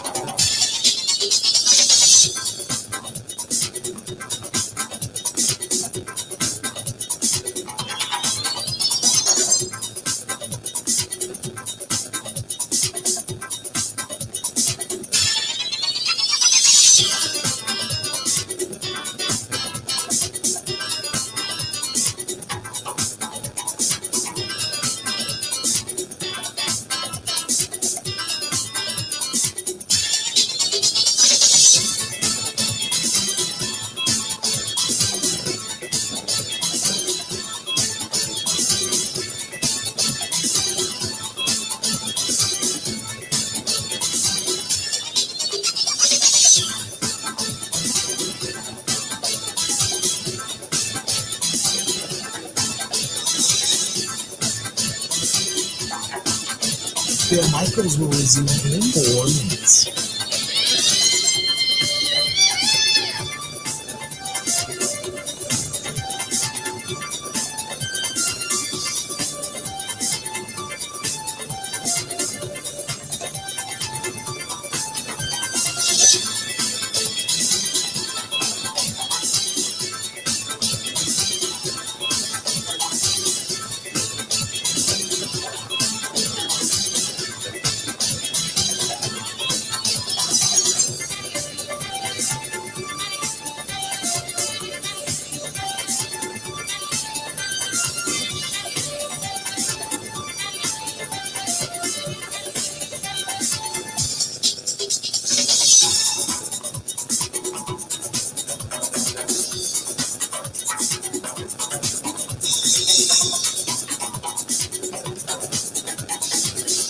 Bill Michaels will resume in 3 minutes.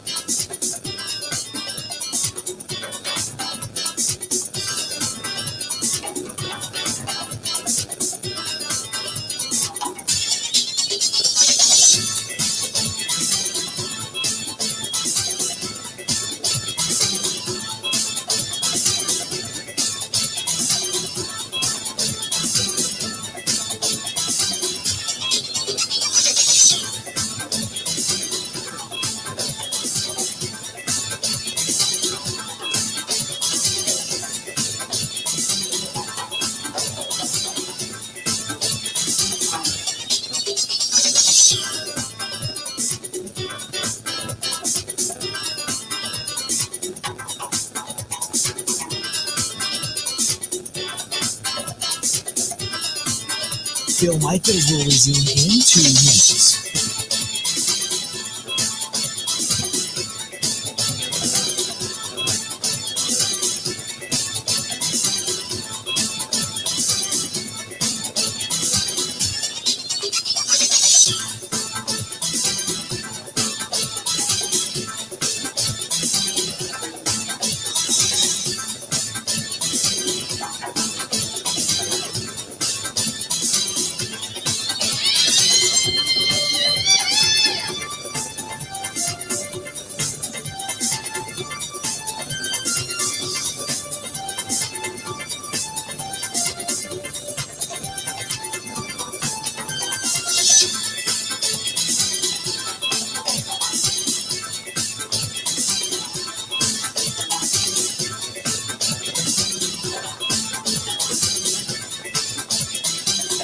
Bill Michaels will resume in 1 minute.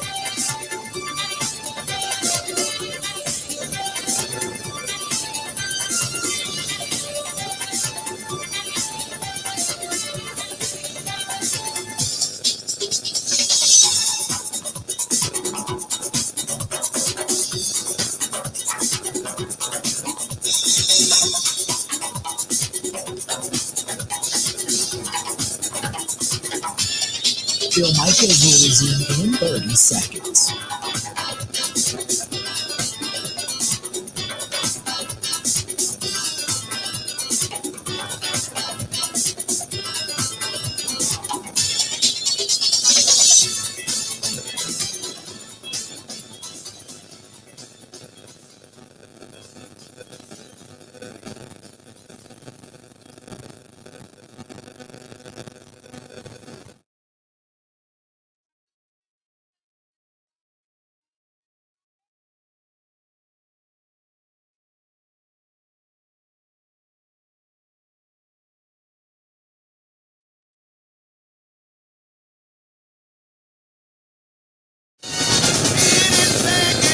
Welcome back. We are broadcasting live Ironwood Golf Course here in Sussex, Wisconsin. Today we have our Tobacco Outlet Plus Grocery golf outing and one of our many cigar dinners all across the state of Wisconsin. We're going to be probably coming to an area near you very soon. We are here today at Ironwood Golf Course, and then coming up in August, they really begin to ramp up. We're going to be in Eau Claire in August on Monday, August 9th. We're going to be in Madison at the Bridges on Thursday, August 12th. We're going to be in La Crosse on Tuesday, August 17th. And then we've got a golf outing for Fisher House, Wisconsin coming up on Monday, August 30th. So the golf outings are going to be coming fast and furious. And just kind of pay attention, but we're going to be in an area near you, so I hope to see you real soon. The Bucks are going to the NBA Finals. They're going to the NBA Finals. Let that sink in. Dario Melendez, pre and post on Valley Sports, doing some Brewers and doing some Bucks for us, and joining us now on the hotline. Dario, I woke up today, and my thought was, I can't believe it, but the Bucks are going to the Finals. I just believe they're the better team. Give me your thoughts. You guys remember when the Bucks lost the Rockets toward the end of the regular season? Uh-huh. I don't either. I just remember a lot of people hitting the panic button toward the end of the year, and I just kept trying to tell everybody, relax. It's a very good team. They're trying new things out. They've won the regular season the past 2 years.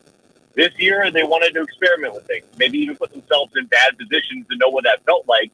So when playoff game came, and they're down 15 in the playoffs, and not a must-win game, but a pretty darn want-to-win game, they know what that felt like. So I totally agree with you. I think the Bucks are in a very good position to make their first playoff appearance in 74. They're just a better team in the series.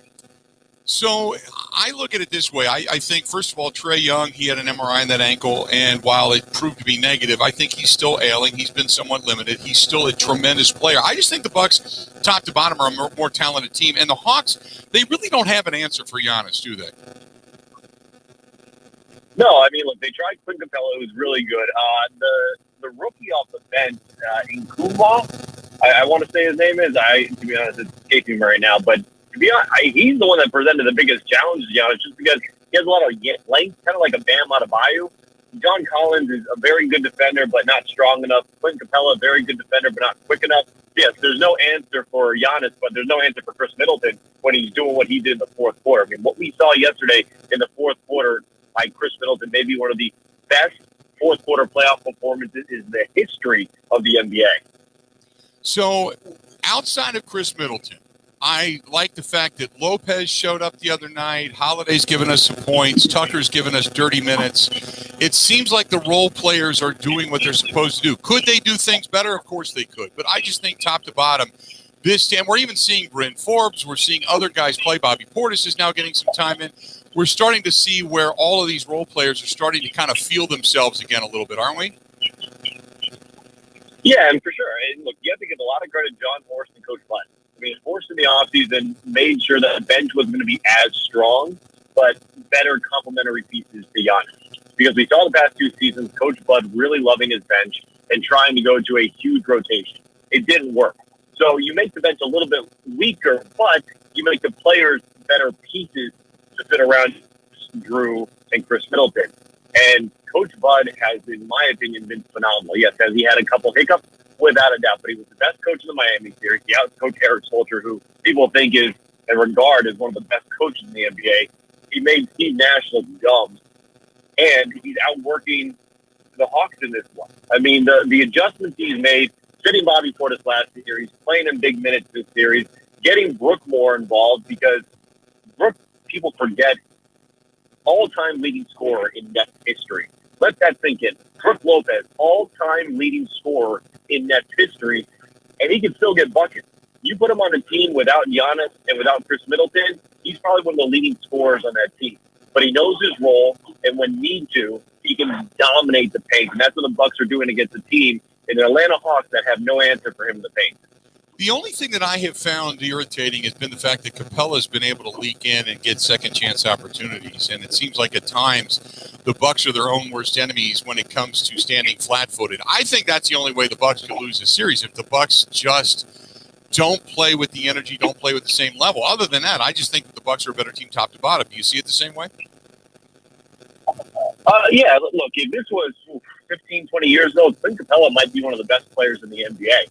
And when you see a true center, like an old school center, it's kind of jarring to players because they're not used to that anymore. And that's what Clint Capella does. He's not going to beat you from the outside. He's not going to beat you from the free throw line. He's going to bang in the middle. He's going to get rebounds, and that's his game. So when you go up against that and you're not used to it, it's a little jarring. I feel like the Bucks have made really good adjustments in the second and third game, putting Lopez on him a little bit more, just having Lopez kind of manage him. So they tried that on Giannis. They tried that with Giannis, I should say, in game one, trying to match him up. And Giannis, that's just not his game. Like, he's not a banger with really, really strong centers. He wants to expose them a little bit. But, I mean, as you said, Bill, there's not a good matchup for the Hawks with Giannis. There's not a good matchup with Chris Middleton or Drew Holiday or Brook Lopez. They have a better matchup and they're a better team. Let me ask you, I want to switch over to from Bucks to Brewers. Brewers obviously on a streak right now. You got the Cubs coming to town. I had said at the time June was the month that they could make a move if the pitching held up.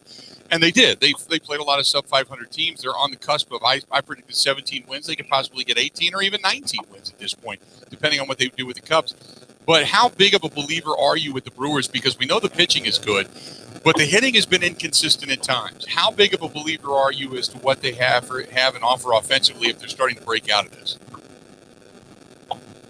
If you take away the first week and a half, 2 weeks of May, I don't think we're talking about the offense being inconsistent. Because remember, after April, this was the best team in baseball. They were 17-10, had the best record. They hit a lot of injuries, and they had to weather a storm. And they went through a 2-week stretch where they just couldn't hit the ball. They couldn't get wins. But since May 22nd, they have the best record in baseball. And yes, that is Willie Adames. The infusion he's brought to the team has been, you can't account for it. Analytics don't account for what he's been able to do in this clubhouse. But they also got healthier. You get Colton Wong back. You get Christian Yelich back. Keston Hiura on his second stint with the big league club after that AAA appearance is starting to look a little bit better. Willie Adames not having to play everyday shortstop. I mean, Luis Urias not having to play everyday shortstop is already proving to be really good for him offensively. So I think the hitting is going to be fine. I mean, they score 4 to 5 runs a game. That's about league average, if not a little higher. And 4 to 5 runs a game with this pitching staff and this bullpen is going to be more than enough run support to get you in the postseason. This is a good team, and I've been saying that since day one. Yeah, they had a little stumble in May, but you take away those 2 weeks in May, they've been arguably the best team in the National League. I want to ask you about the bullpen because, you know, the question is, well, if they get to the trade deadline and can't get a bat, do you add to the bullpen? Would you add anything to the bullpen, and is there room to add to the bullpen? I don't know where you'd add. I mean, right?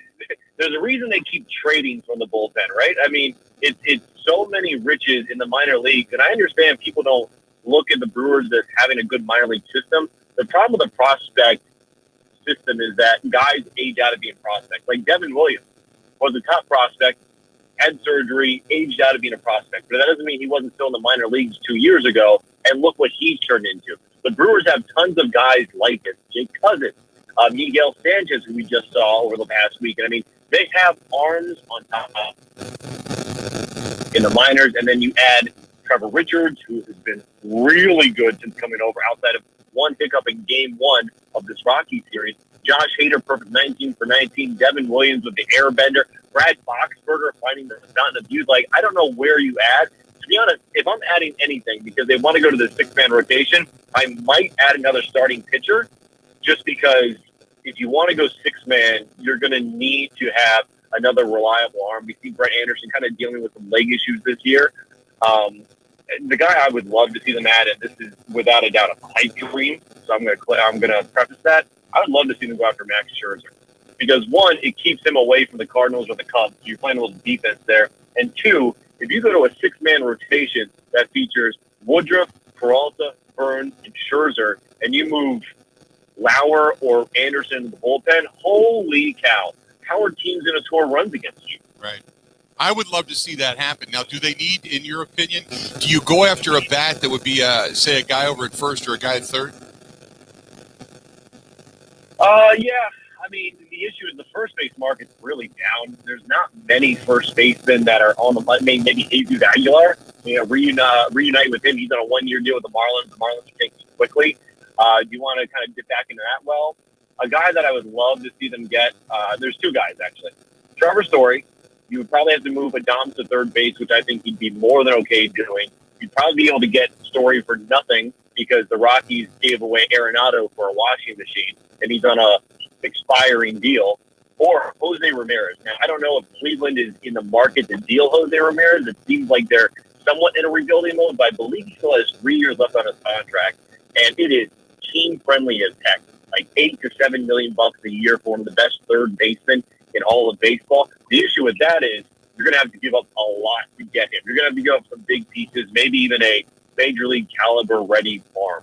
So I would love to see them maybe target third base a little bit because I don't know if the first base market's there.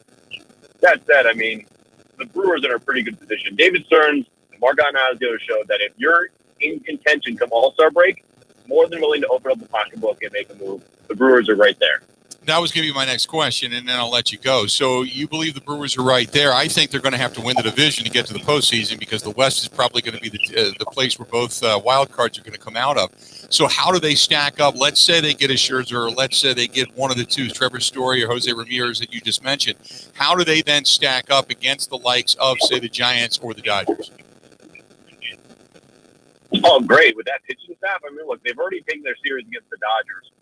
They are, I can remember, it's either 19 or 18 and 6 against the NL West.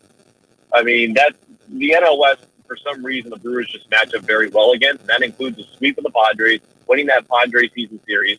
That's 3 out of 4 against the Dodgers.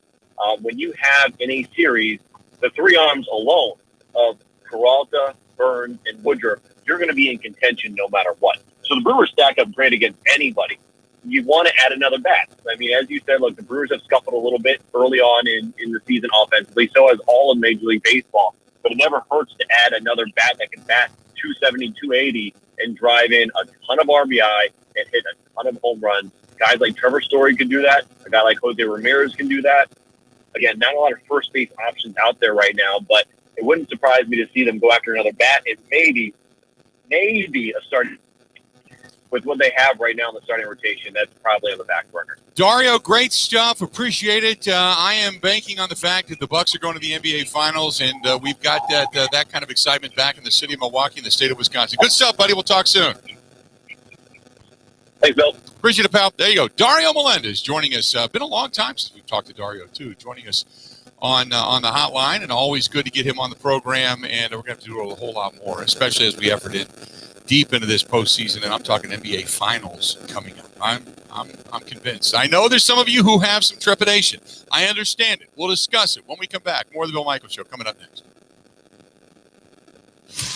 This is the Bill Michaels Show on the Wisconsin Sports Zone Radio Network.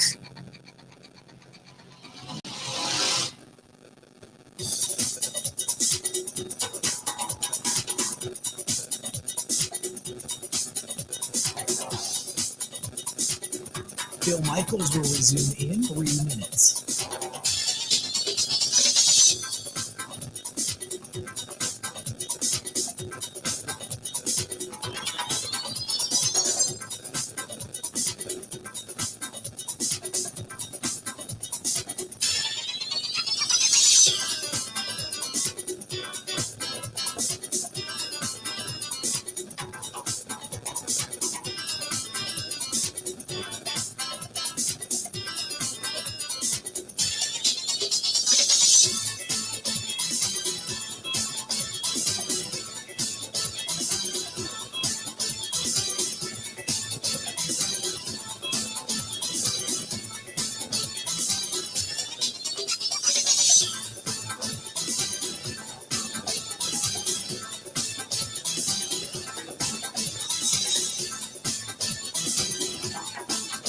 Bill Michaels will resume in 2 minutes.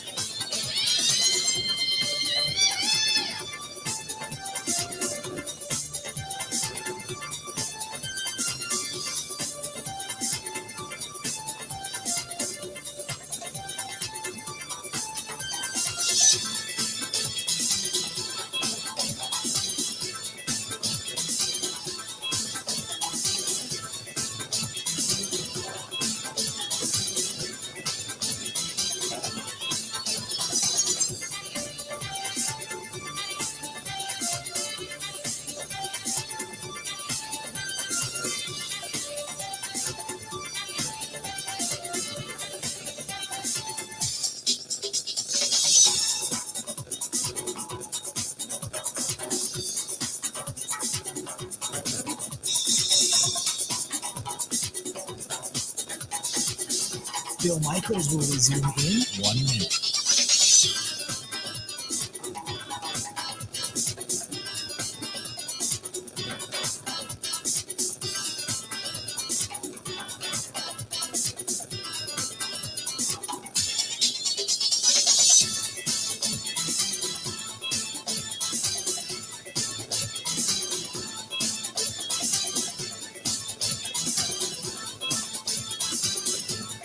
Bill Michaels will resume in 30 seconds.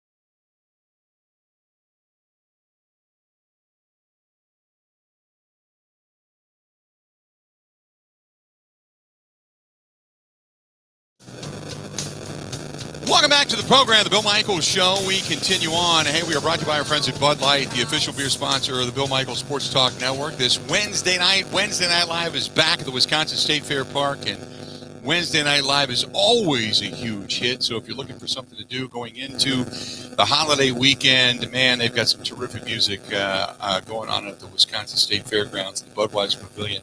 Again, Bud Light brings you the Bill Michaels Show each and every day. So thanks to them for being such a big part of the program. 877-867-1670 if you want to hit us up. Do it. I believe that the Milwaukee Bucks are headed to the NBA Finals. Some of you are taking a cautionary optimistic approach. Greg says, sometimes when you think you have a cakewalk, you end up with a pie in the face. I hope the Bucks aren't thinking that way. The Hawks are still a team of professionals with a lot of pride.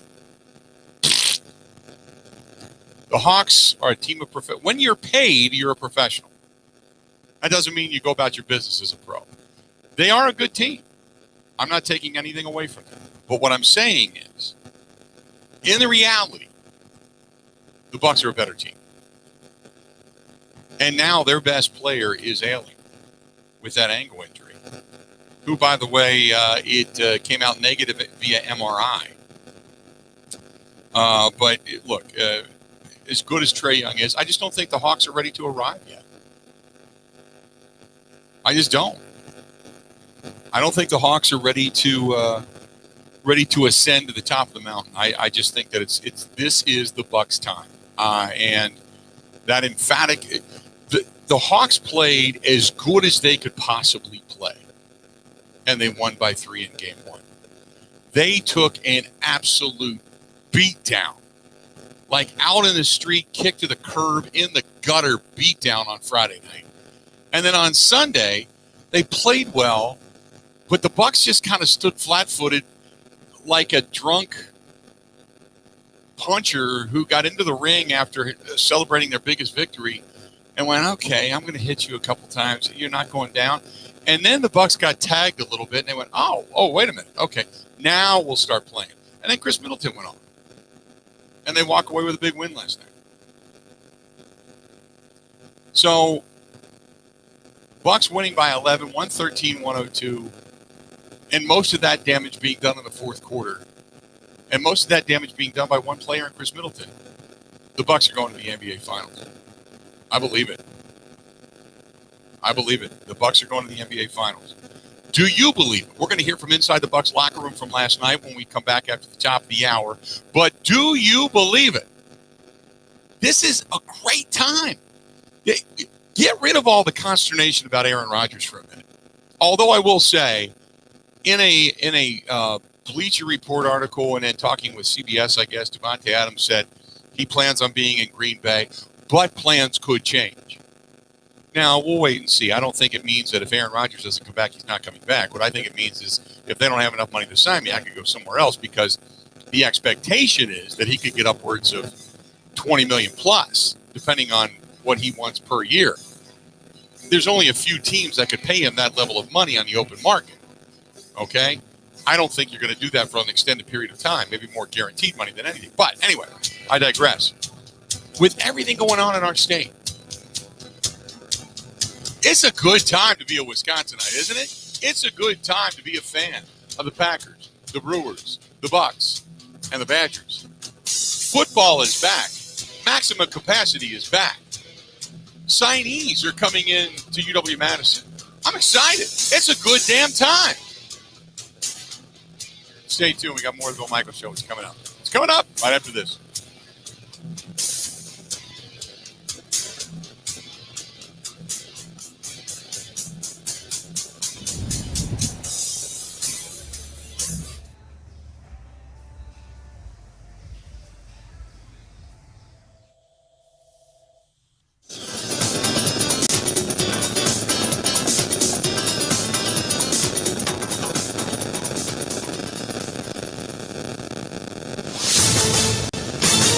This is a Wisconsin Sports Zone update. Well, the Bucks are just 2 wins away from their first NBA Finals appearance since 1974. That's after a 113-102 comeback win last night in Atlanta to take a 2-1 series lead in the Eastern Conference Finals. Chris Middleton was the difference for Milwaukee, outscored the Hawks by himself in the fourth quarter, 20-17. He finished with 38 for the game, had Giannis Antetokounmpo amazed afterwards. What I saw today was unbelievable. Freaking unbelievable. Carried the team at the end, man, and just he turned the ball over like 2 times, and after that he was like locked in. He was like, pass me the ball, and we were giving the ball. And after talking in the past, that there's moments that we know when to set screens for him. We know when he wants the ball, and that was the moment. We were like, get the hell out of the way, give him the ball, take us home, Chris, and that's what it did. Giannis had 33 points, 11 rebounds. Bobby Portis gave them 15 points off the bench. Atlanta's Trae Young had 35 points, but just 3 after turning his ankle in the third quarter. All-Star said he will have an MRI in the ankle, but expects to be ready for Game 4. That will take place tomorrow night, with Milwaukee looking to take a commanding 3-1 series lead. Tip tomorrow is at 7:30. Want to save even more at Fleet Farm? Well, now you can with Fleet Rewards. It's free to sign up, and there's no credit card required. Using Fleet Rewards is easy. Earn points every time you shop. Plus, get exclusive member offers, birthday and anniversary perks, free tire rotations, and more. Download the Fleet Farm app or create an account at fleetfarm.com/rewards to start earning points today. Fleet Farm, proudly serving the Midwest since 1955. Well, the Brewers have won 5 straight in 7 of their last 8 games. Crew finished off a sweep of Colorado yesterday behind 3 RBI from Keston Hiura and a great outing from Eric Lauer on the mound. Milwaukee now a season-best 12 games, over 500, in first place in the AL Central. They'll open a series against the Cubs tonight. With this Wisconsin Sports Zone Network update, I'm Zach Heil.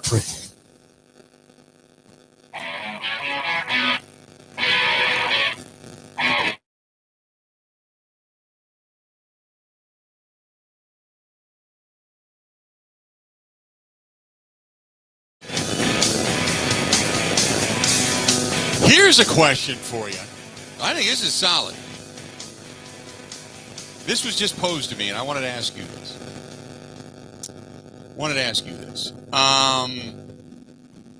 And who did this come from? Joshua? Joshua says, hey, Bill, when the Bucks win the NBA Finals, how are you going to celebrate? I haven't thought that far ahead. When you say they win the NBA Finals, I have not thought that far out. That's a great question. Oh. I don't know if I'm going to be down there. Are you talking in the immediacy or the next day or what? But I got to think if it's a closeout game, I would want to be where the crowds are. If I'm not at the game, I would want to be where the crowds are.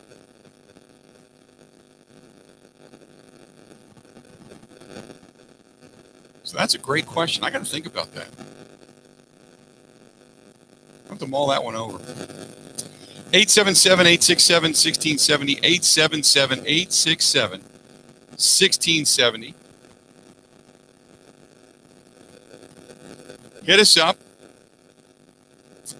Last night, Giannis, after the ball game, he sees Chris Middleton's journey to becoming the playoff closer. He sees that now. That's his vision of Chris Middleton being the closer. I think throughout the whole journey of being with him for 8 years, from the start, like obviously we were young, tried to figure it out, but once we started to figure it out, I saw that he was like tough, and he's going to give everything for the team every given night, every time he steps on the floor. No matter if he plays well, no matter if he doesn't play well, he's always there. He's always giving everything for the team, and that's a lot. That's a lot. And he's right. He said, look, if he's not the leader, so to speak, then he's always there for the team. That's what I said before. He's steady. It's not that he's got a ton of flash. He doesn't have a ton of arrogance. He doesn't have a ton of personality. He doesn't have a ton of air ability. He doesn't have a ton of step back ability. He's steady. He's got a little bit too much ebb and flow to his game at time, but he's steady. And then when Giannis was asked what you saw from Chris Middleton last night, here's what he had to say. Greatness. What I saw today was unbelievable. Freaking unbelievable. Carried the team at the end, man, and he turned the ball over like 2 times, and after that he was like locked in. He was like, pass me the ball, and we were giving him the ball. And I've talked in the past that there's moments that we know when to set screens for him. We know when he wants the ball, and that was the moment. We were like, get the hell out of the way, give him the ball, take us home, Chris, and that's what he did. There you go. That's it. When he's feeling it, and when Chris Middleton feels it, you can tell. Get out of his way, give him the ball, and let him go. Exactly. You have to have a feel for the game. You have to have a feel for your teammates. Giannis said he doesn't care who the guy is down the stretch. It's just that as long as somebody being a man. I have the whole game to be the guy. I don't care about being the guy in the fourth quarter. Whoever wants to be the guy in the fourth quarter, and or Chris or Drew or PJ or Bobby or Brino, whoever the case might be, and help us win game, that's what I care about. Then he goes on to say, when it comes to Chris Middleton, and there is an ebb and flow to Chris Middleton, but he does trust Chris Middleton. I trust this guy to death. And if he wants the ball, he gets it. So as that, he was knocking down shots. It doesn't really matter who's the first guy. It does not matter. We play basketball. We try to win games. And if Bobby, you come in and help us win a game, I'll take that every day. I want to be a winner. Take it every day. No matter who it is. Doesn't matter who it is. Giannis is focused on Game 4, not being 2 games short of the NBA Finals. Keep your focus. If we make it to the finals, we make it to the finals. But we got to focus on Game 4. I don't care about the finals. I don't care about the end of the finals. I don't care about the summit of the finals. What I care about is Game 4. And that's the message to the whole team. You got to take it possession at a time, game at a time, and just enjoy the game, and we're going to be in a good place. That is attitude from 2 years ago. That's where that comes from. That is attitude from 2 years ago when they were up 2-0 against Nick Nurse and company, and Nurse decided to build the wall around Giannis and say, you won't beat us, everybody else has to beat us, and nobody else did. That is the attitude from 2 years ago. Giannis saying now Middleton, one of those players that can play perfect defense and still get scored on. Don't be upset about it.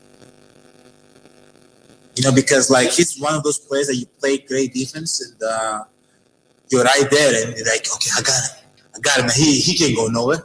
And all of a sudden, he's just rainbow shot over the top of you, cash. But he's special for a reason, and he showed it tonight. Don't worry about it. Chris Middleton can do anything. He can do it. Now, again, I say that with my tongue in cheek. Look, we know what Chris Middleton is. If you're a Chris Middleton fan, you may have a little bit rosier picture, but we know what Chris Middleton is. He's a very steady player. But there are times that he goes away, and times that he just shows up like he did last night. You hope that for what? For 6 more games. You hope for 6 more games what we saw last night shows up, then what we saw, say, in Game 1 shows up. Or in Game 6 of the Eastern Conference Finals shows up. Or the Game 6 of the Eastern Conference Playoffs against the Nets shows up. What you're hoping for is more of last night. That's it. And he doesn't even drop 38. He drops 25. 25 with Giannis at 30 plus and the rest of the team filling in, you're going to win a lot of games that way. You're going to win a lot of games. Giannis also says the toughest day of his career will be when his friend, Chris Middleton, decides, I'm going to retire. It's an unbelievable journey, and it's crazy. It's crazy. We're talking about maybe like how long you going to play for. We just had a silly conversation. And he I'm not going to say exactly what he said, but I told him, I said, hey, the day you retire, it's going to be the toughest day of my career. What he has seen from Chris Middleton, he says one word and then a long answer after that is greatness. Greatness. What I saw today was unbelievable. It was freaking unbelievable. Carried the team at the end. And just, being able to, he turned the ball over 2 times. And after that, he was locked in. He was pass me the ball. And we were giving the ball. And after talking in the past, that there's moments that, we know when to set screens for him. We know when he wants the ball. And that was the moment. We were get the hell out of the way, give him the ball, take us home, Chris. And that's what he did. And as I said, I talked to him a little bit in the locker room. What I saw today was unbelievable, and for me, it was greatness. Simple as that. Simple as that. Chris Middleton, though, after the fact, talks about becoming, at least for last night, the closer for the Milwaukee Bucks in the postseason.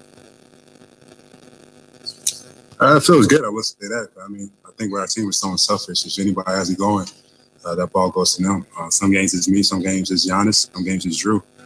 We all have a great feel about who has it going, who has the best matchup, and who can create the best look. So when it's my turn or my time to have it, I'm thinking the same way, just try to get the best shot up for everybody.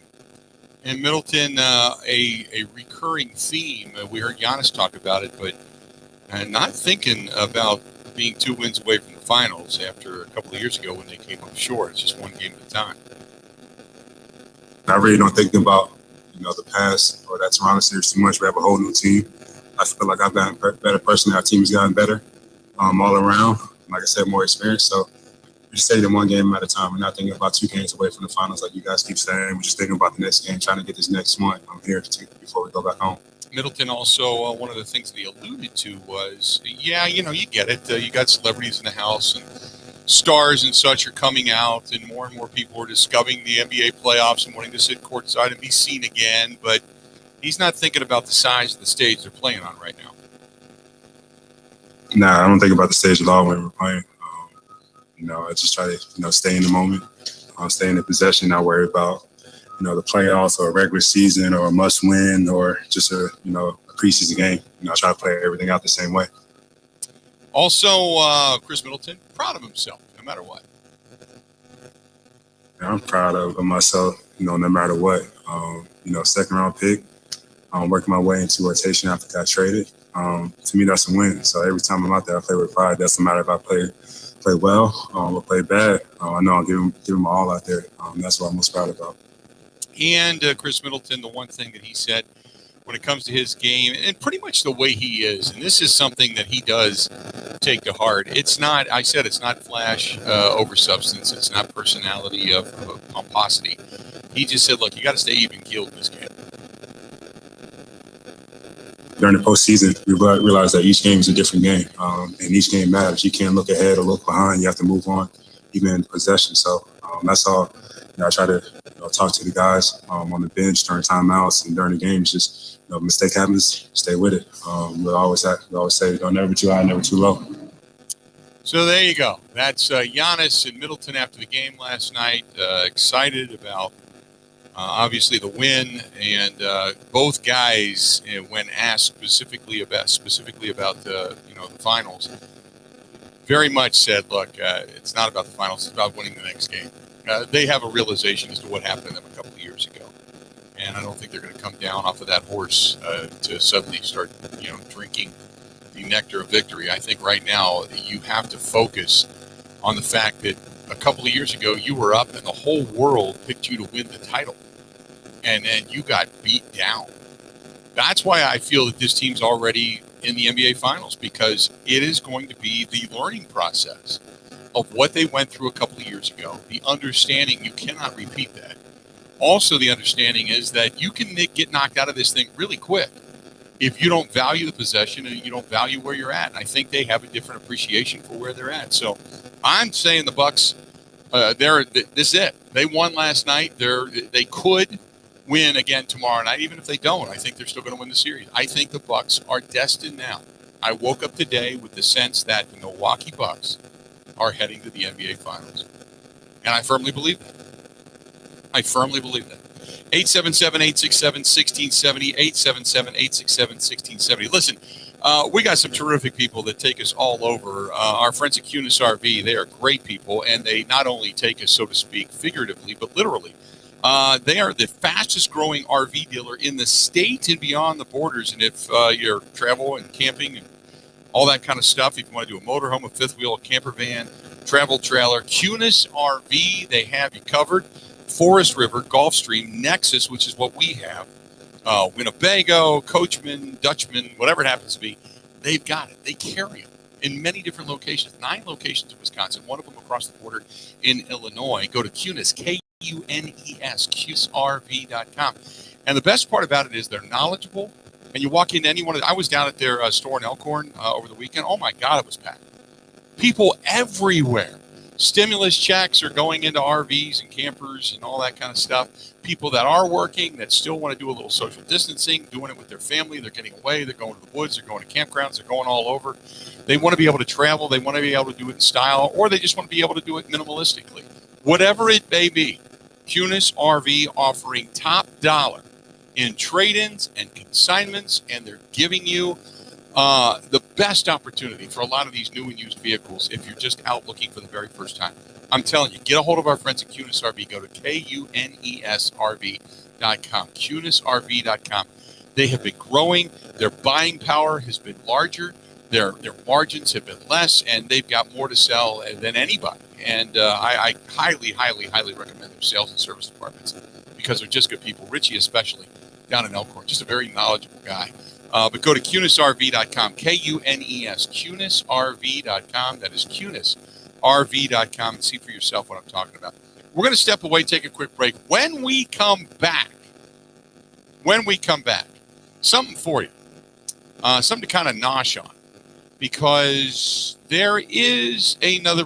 I don't know if I, as much as I believe a lot of the reports that are out there about many different people, I sometimes consider the source.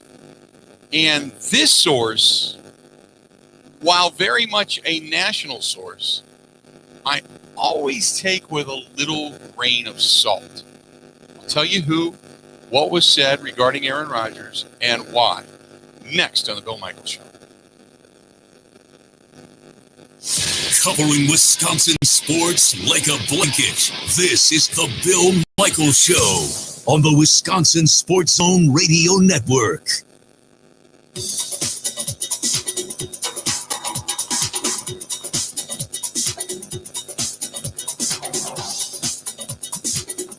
Bill Michaels will resume in 3 minutes.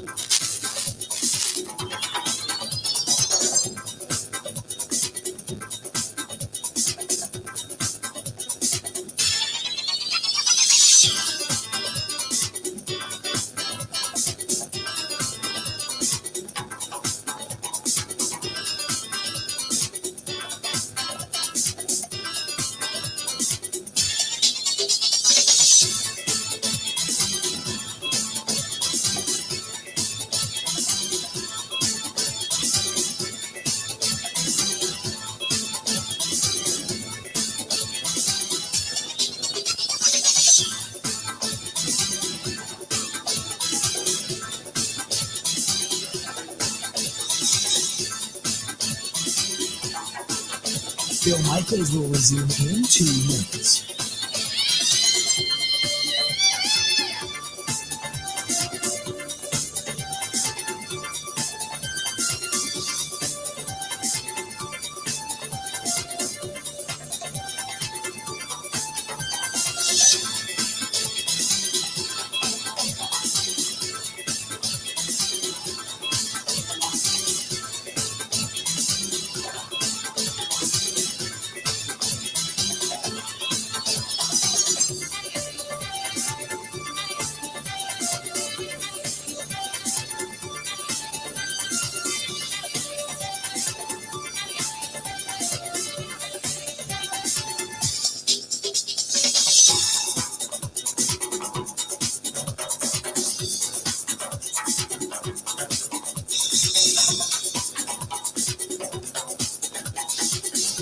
Bill Michaels will resume in 1 minute.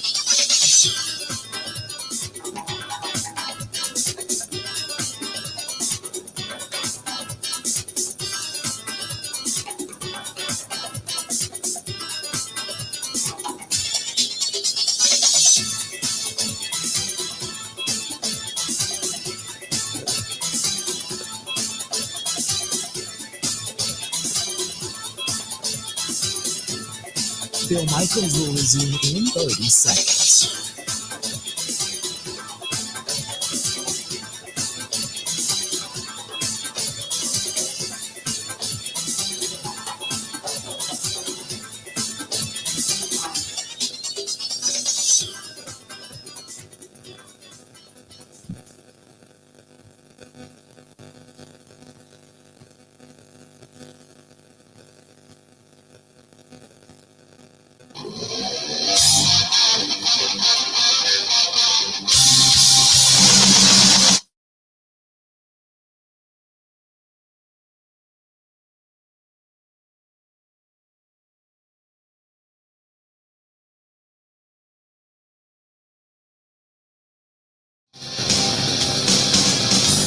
We're broadcasting live at Ironwood Golf Course. We're here in Sussex, Wisconsin. And later on today, Tobacco Outlet Plus Grocery and our friends from Quick Trip team up.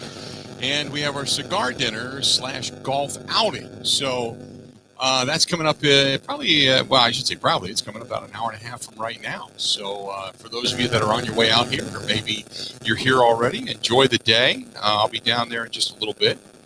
And if you are still looking for something to do, if you're in the area, you got about an hour and a half to get here. Come on out. You can still do dinner if you just want to do dinner and don't want to do golf, but the cigar dinner takes place after the golfing coming up tonight. Probably, I think it's like in the 4:30-ish, 5 o'clock range. So come on out.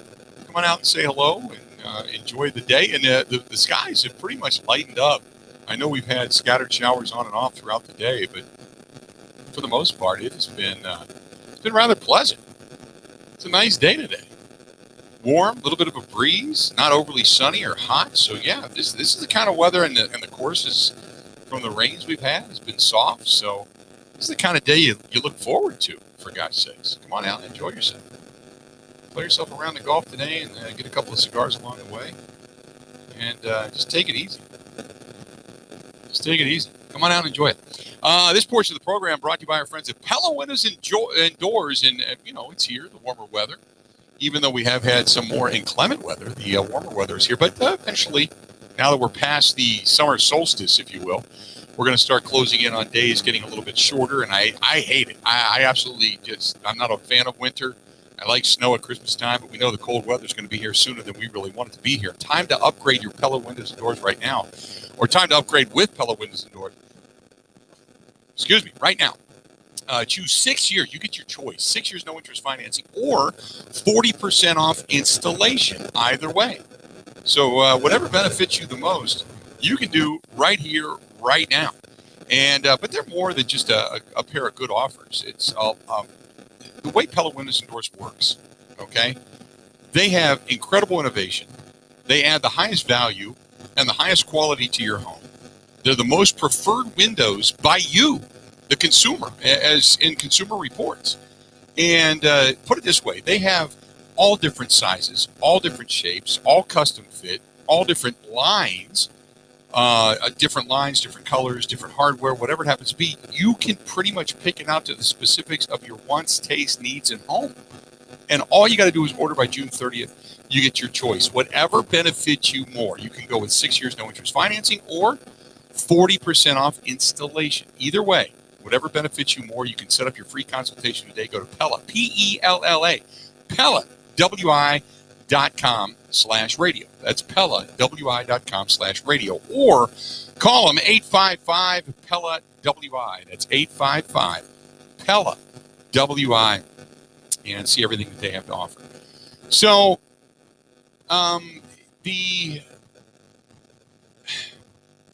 this is, I guess, a little disconcerting. I mean, I don't know what to read specifically into this, but Mike Florio. Now, he has had, I don't want to say it's a love-hate relationship, but maybe on Aaron Rodgers' part. But Mike Florio, who has not had the best of relationships with Aaron Rodgers, who has been called out specifically by Aaron Rodgers, says that Aaron Rodgers is not ready to take the opt-out by the July 2nd deadline and remove all chance of playing in 2021. Now, a source telling Florio that Aaron Rodgers is, quote, confident that he's going to be able to avoid playing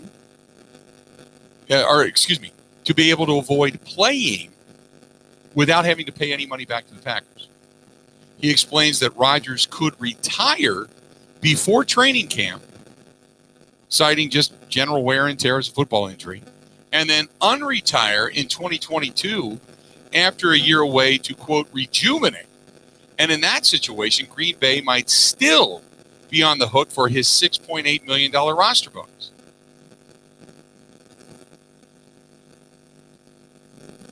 So if Rodgers would opt out, the Packers would save $30 million. Just about 29.9 or something like that. There's a lot of options here. But a source telling Florio that Rodgers is confident he will be able to avoid playing without having to pay any money back to the Packers. If he does that,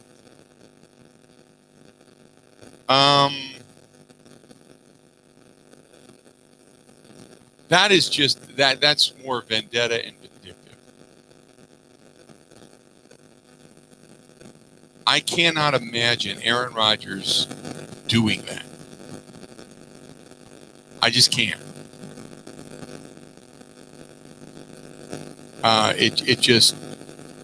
It would be mind-boggling to me. You would have to be unbelievably pissed off at the Packers. I mean, so to the point that it's vendetta, it's spiteful, all of it, for that to be the case for Aaron Rodgers. That would be, now, again, there was one guy that's not been really talked about too much in this whole Aaron Rodgers saga, and that's Russ Ball. And after leaving Rice Lake and talking to some former players, some of which are still close to the team, that guy's name, Russ Ball's name, has been tossed around a little bit more there because he's the guy that does the contracts. He's the guy that does the capology, if you will. And he's the guy that wields more power behind the scenes than maybe many think. The only thing I could think of is that the Packers have pissed off Aaron Rodgers so badly that he is willing to basically steal their money and to walk away from the game after the fact. That's the only thing I could figure. I can't imagine him doing that. You would have to be some kind of evil to do that. Or some kind of desperate for money person to do that. I can't imagine it. Brett says Mike Florio is an idiot, just like Schefter, and accumulation of self-made information. Twin idiots right there. You know what, Brett? I put more stock, and I hate to choose because both are in the media, and they've gotten to that particular point because of things along the way that have made them very credible. But Adam Schefter's pretty credible. I know this whole Aaron Rodgers thing has made a lot of people mad, but you got to understand where Adam Schefter got his information and had to walk it back. If Adam Schefter says it 99 times out of 100, it happens. So when you say twin idiots, I mean, Schefter's no idiot. As much as I can say personally, I may not like the guy, but if he says it, it's pretty much going to happen.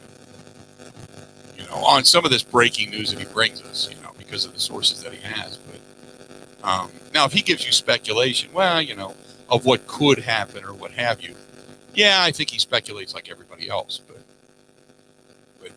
for Florio to say he has a source that says Rodgers is confident that he doesn't have to play, but he's still going to keep his money, that's a whole different kind of anger there. That would be. I can't imagine that Aaron Rodgers would do that and not understand what it would do to his legacy in Green Bay, something that he coveted and cherished so much that he has just, over the last year or two, become so bitter that he just doesn't care about it anymore. I can't believe that. I know maybe I'm naive because I haven't physically sat down and talked to Aaron Rodgers in almost 2 years. Maybe I'm naive, but I can't imagine that his philosophy, his own self moral worth has changed that dramatically that that's where he's willing to go. I can't fathom that. 877-867-1670. If you want to hit us up, go ahead and do so. Kinger says, thoughts on the Bucs blue uniforms. You know, Kristen and I were watching the game last night, and she looked at me and asked me about that too, about the Bucs blue. Why blue? And we know, I mean, they have the Cream City ones to honor the Cream City tradition, which is Milwaukee. The green ones for the agricultural throughout the state. The blue ones are to signify the up against Lake Michigan, so to speak, and all that is here. And it's, I don't care. I mean, they wear the Mecca jerseys every now and then that are the multicolored, the yellow with the red and the green and the black and all that. I mean, they've done that. That's fine. As long as they win, I don't care. I don't care. As long as they win, they could go back to the purple uniforms for all I care.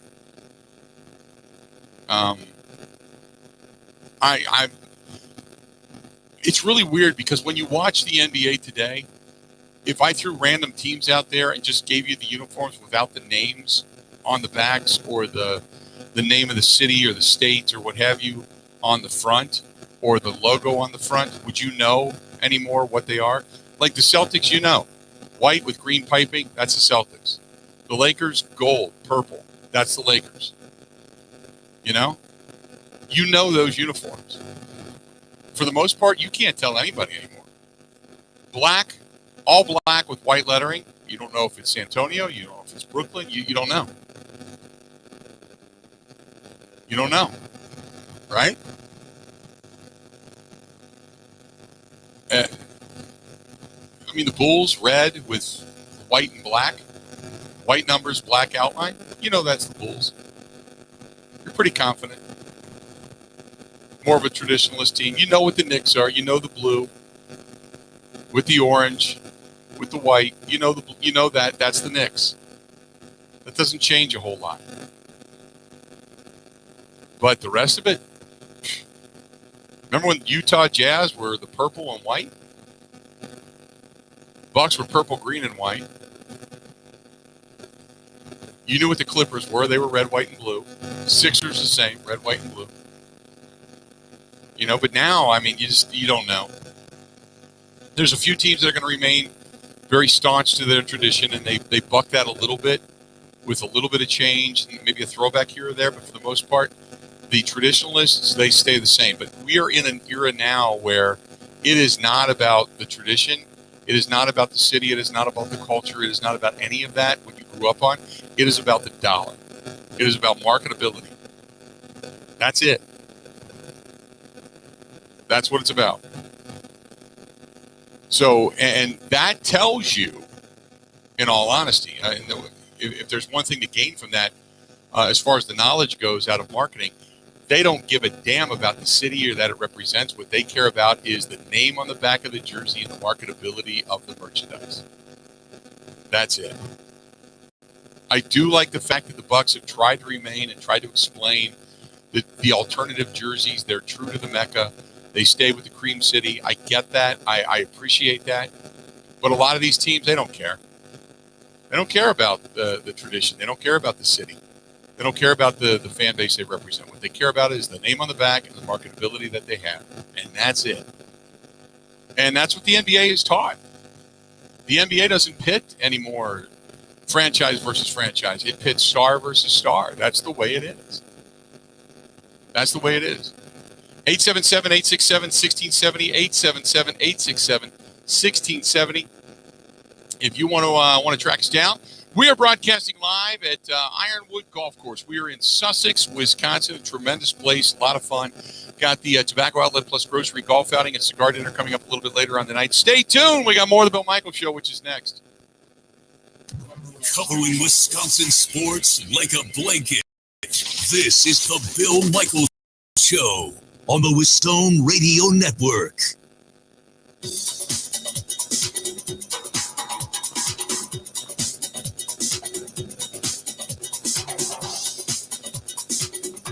Bill Michaels will resume in 5 minutes.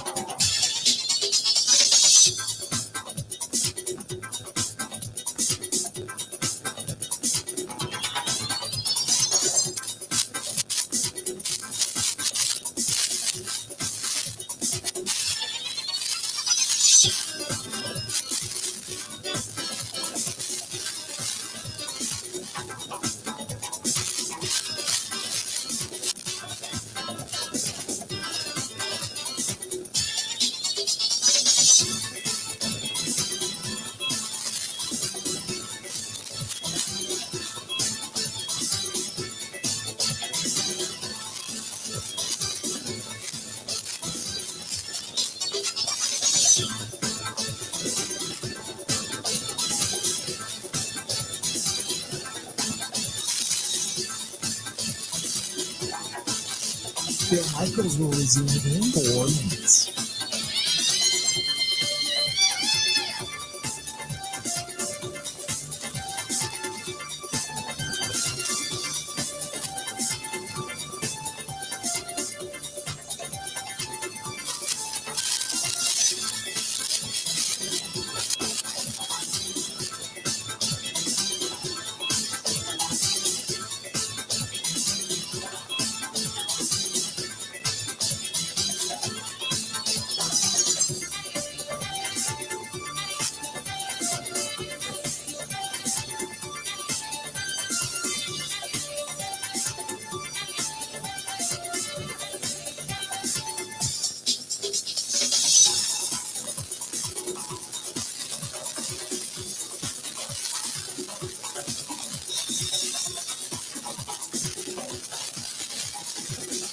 Bill Michaels will resume in 3 minutes.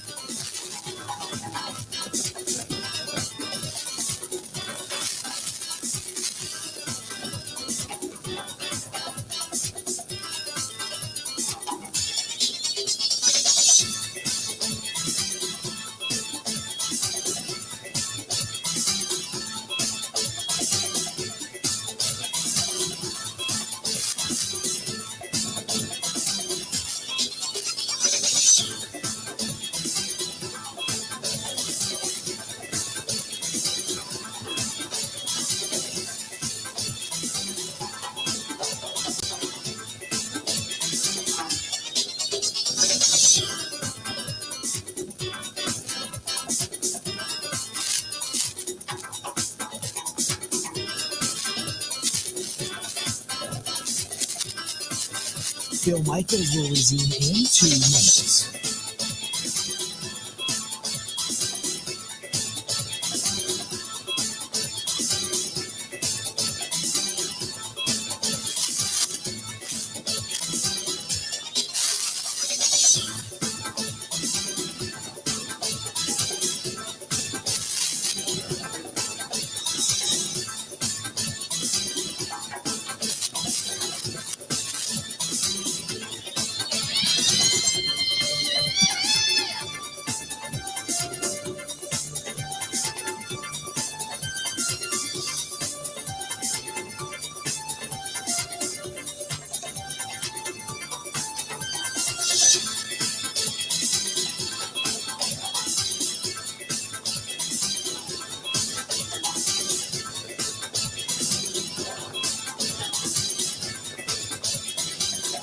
Bill Michaels will resume in 1 minute.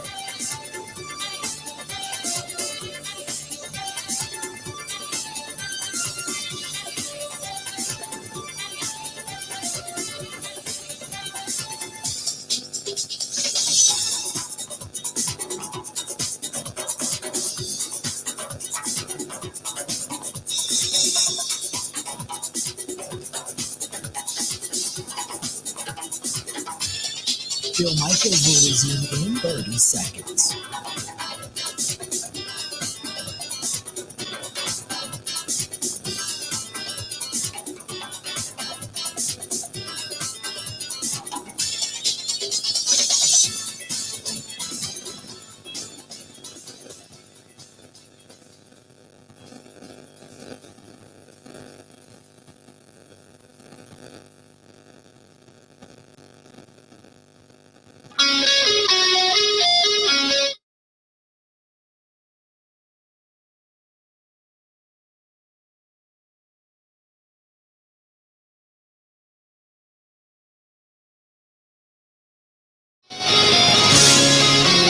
Welcome back. Broadcasting live at Ironwood Golf Course here in Sussex, Wisconsin. Later on today, it's the Tobacco Outlet Plus Cigar golf event, which is going on here. Going to have a good time. Going to be doing some par 3 challenge and hanging out today with everybody that comes out. I think there's like 40, 50 golfers that are coming out for this thing today. And some people that are coming for the dinner as well. So we're really looking forward to it. If you are looking for something fun to do this coming weekend, and you haven't called them already, our friends at the Four Seasons Island Resort, they got the big island fireworks display that's going to be going off this weekend. And if you're not going to the the NASCAR event, Four Seasons Island Resort, take the kids, go hunt or fish, or I should say hunt, because I don't think there's hunting on the island. Unless, of course, you're hunting for a golf ball on the golf course, as I did 3 times up there on a 9-hole executive. I lost 3 balls. But if you're going to do anything, golf, fish, swim, you can kayak, you can hit the ATV trails up there as well, or just relax in one of the luxurious suites. They have the indoor saltwater pool, which is huge, the diamond room for dining, Boundary Water Sports Bar and Grill. They've got Lily's Ice Cream Parlor. They've got an arcade for the kids. There's so much to do. There just is. If you want to play a little golf, go ahead and do so. If you want to play really good golf, go over to Timberstone Championship Golf Course. That's at Pine Mountain Resort, which is their sister resort up there. But get a hold of our girl, Barb. I always say, call Barb, B-A-R-B, call Barb, and say, Barb, I want to come up. I want a reservation. Here's when I want to come. But I want the Bill Michaels deal. And I always say wink and a nod, because I never know what it's going to be. But you get something, I'll tell you that. You get something. I had one person who told me they got a free bottle of wine for him and his wife. Another person told me they got a free round of golf. Another person told me that they got a percentage off their meal at the Diamond. Whatever it is they feel like giving you, they're going to give you. But you got to mention you heard it here. 715-324-5800. 715-324-5800. In Pembine, Wisconsin. It's a one-tank trip. Pembine, Wisconsin. Head up north. Head over to the Four Seasons Island Resort. Tremendous place. Very storied. A lot of old stories, old folklore about the place. Really cool. Or you can go to Pine Mountain Resort. That's in the UP, which, by the way, is the home of the one Steve Mariucci in Iron Mountain, Michigan. Steve Mariucci, Hall of Fame. I'm not kidding. So, it's just a cool place. But head up north, 715-324-5800. Ask for Barb, B-A-R-B, or they have the guided waterfall tours up there now. But if you want to find out more information, go to thefourseasonswi.com. That's the, T-H-E, fourseasonswi.com. If you want to get a hold of Barb, just email Barb at thefourseasonswi.com. Barb at thefourseasonswi.com. And go enjoy yourself. Get away and take a little time. Just enjoy yourself. There you go.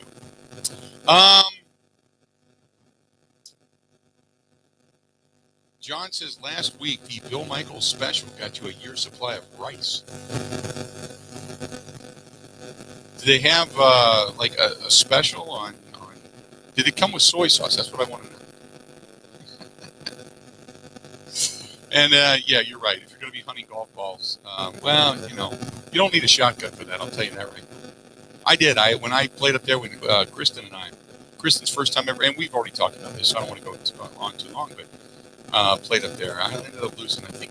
I lost 2. 2 were in the water, and I found 1, but I had to go hunting for it on the 9th hole.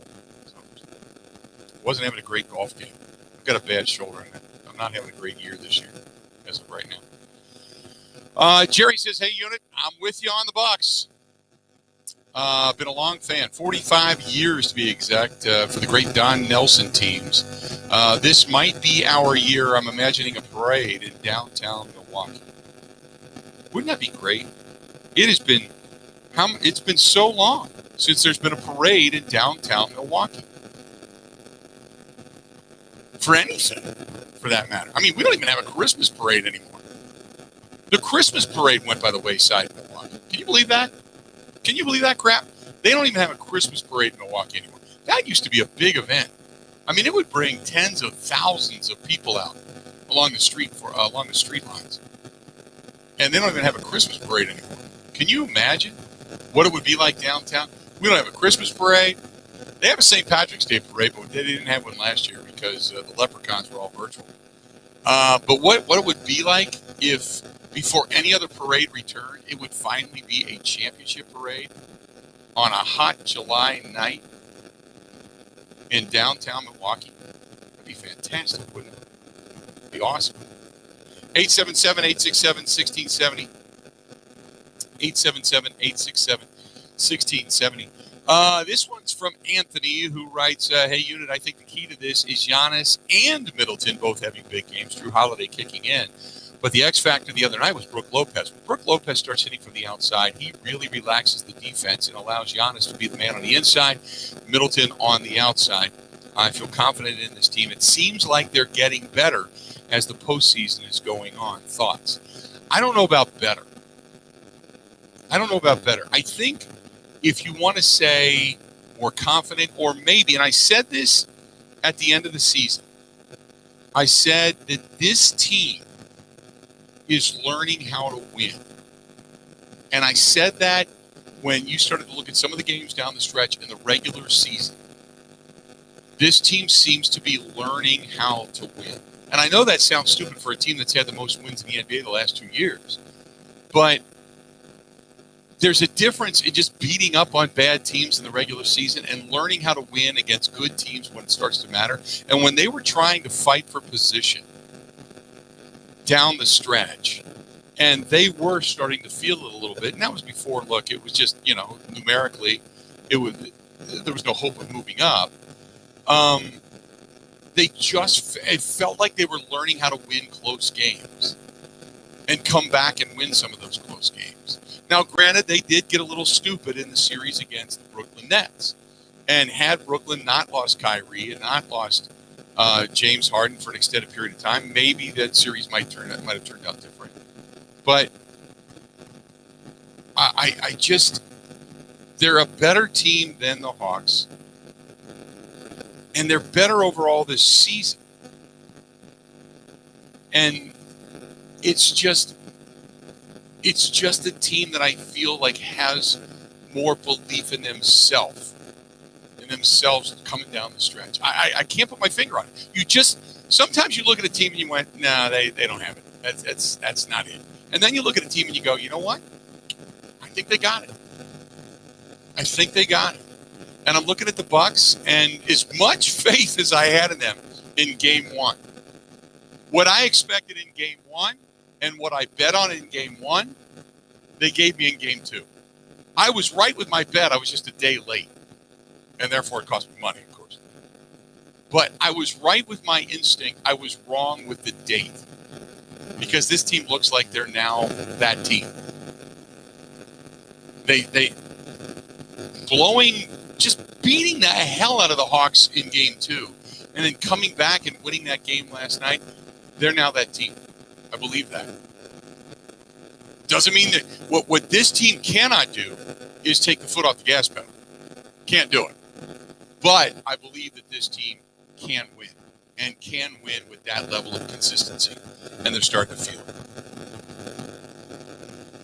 877-867-1670. Stay tuned. We got a lot more of the Bill Michaels Show coming up. We're broadcasting live here at Ironwood Golf Course. We are in Sussex, Wisconsin. Beautiful area.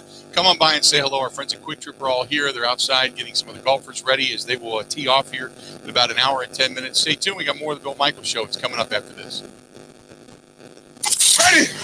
This is the Bill Michaels Show on the Wisconsin Sports Zone Radio Network.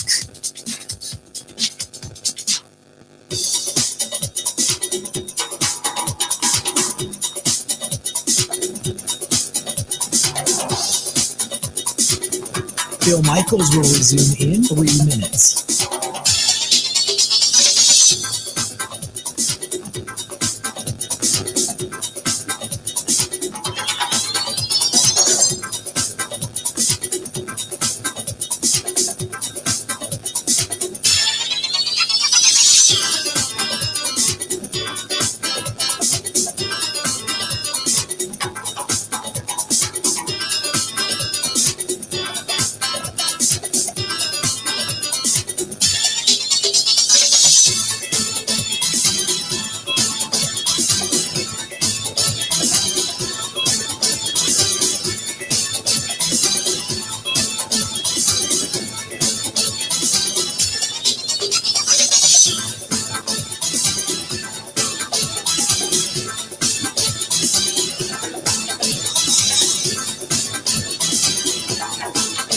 Bill Michaels will resume in 2 minutes.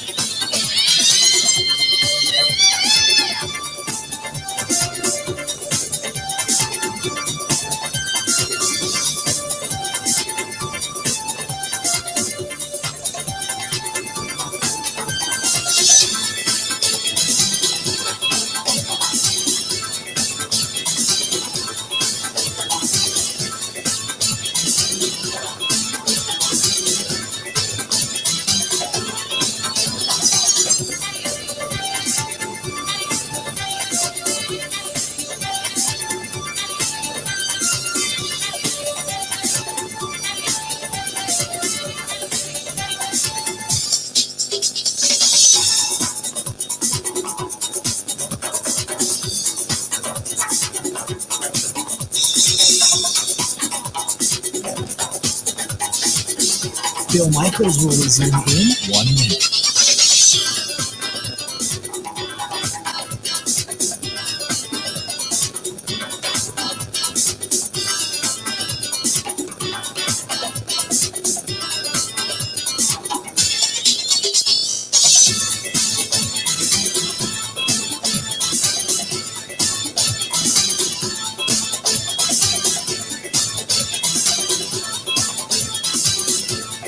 Bill Michaels will resume in 30 seconds.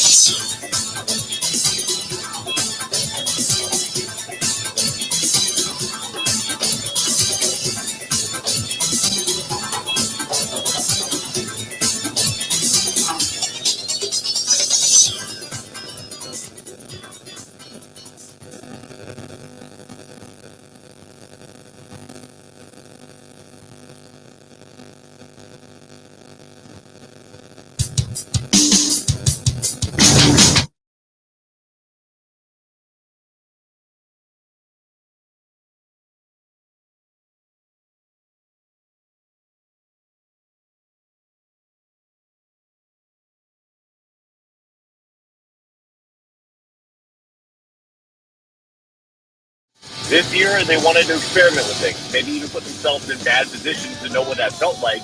So when playoff game came and they're down 15 in the playoffs, and not a must-win game, but a pretty darn want-to-win game, they know what that felt like.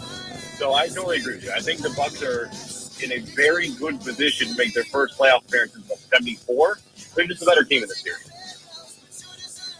Those are the words of Dario Melendez earlier today on the program, kind of echoing my sentiments, and that is the fact that I believe the Milwaukee Bucks have become a better team, and I believe that they are a team that is – they've kind of learned how to win down the stretch.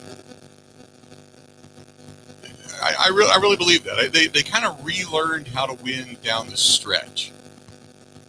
And I just think they're a much, much better team. Zach O in Wisconsin says, I'm not a fan of both teams wearing dark jerseys. Why not have one team wear white? It looks better on TV than both teams having a dark jersey. It used to be.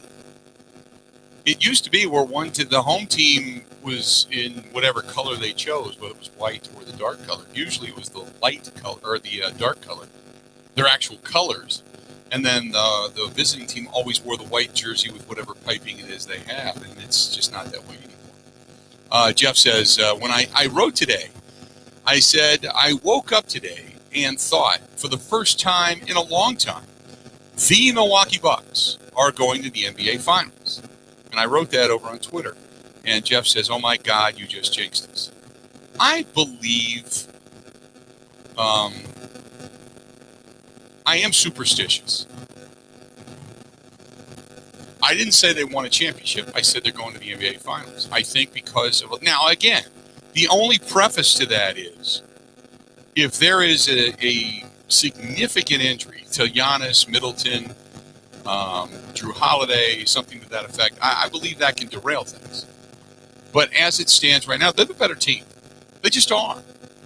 Craig says the Suns are a very complete team. They took out the Lakers, ran over the Nuggets, and are now dominating a very good Clippers team. I do hope the Bucks find a way to beat them if they meet them in the finals. Well, Kawhi is the key to the Clippers' success, and he has been banged up. If the Suns meet the Bucks and both teams short of Dante DiVincenzo are at 100%, I think it will be a very good series, but I still believe the Bucks are the better team. I just do. I'm not saying that the Bucks have won themselves a championship. What I've said is I believe the Bucks have won themselves an Eastern Conference championship. Just saying. 877-867-1670, 877-867-1670. Becca hits me up over on Twitter, says, Florio has a huge hard-on for Rodgers. His site has prepared him for a job on The View. Talking about the Mike Florio column that he says Aaron Rodgers, a source that has knowledge of Rodgers, says that Rodgers is prepared to sit out yet still collect his money and not have to pay any of it back. Where he would then retire and return rejuvenated in 2022. I can't imagine Rodgers just stealing money. I can't. Unless he is just that pissed off. Upgraded hits us up over on Twitter, says, difference is these Bucks are tougher on defense. Kudos to the front office for bringing in dudes like Holiday, Portis, and Tucker. And you're finally seeing Bobby Portis get more minutes. We talked about that for a while in this postseason, that he just all of a sudden went away. And now you're seeing him get some more minutes and some more playing time. Russ says, you got to delete this. This is a jinx. No, I'm not deleting it. Okay, Russ, let me say this. I'm not going to delete it. When they win the Eastern Conference Finals, I want you to come back to me. No one will. No one ever does. No one ever comes back and says, you know what? You were right. You know what? I was wrong. Nobody does that. Every now and then people will say, hey, I was with you. You were right. That's great. That's great to hear. What I want to hear is a dude that is 100% against you. Come back and go, you know what? I was wrong. You were right. I did it. I did it the other day. People say you never say you're wrong. I was wrong. I said I was wrong. I lost money. I was wrong. I want to see that. I want to see that. Not deleting it because you believe it's a jinx. There's certain things I believe in. This is not one of them.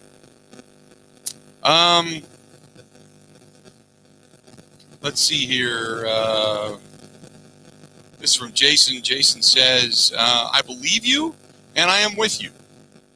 Milwaukee Bucks are headed to the NBA Finals. Do you think they can knock off a good Phoenix team? And do you think this is what the NBA wanted? I think now they do.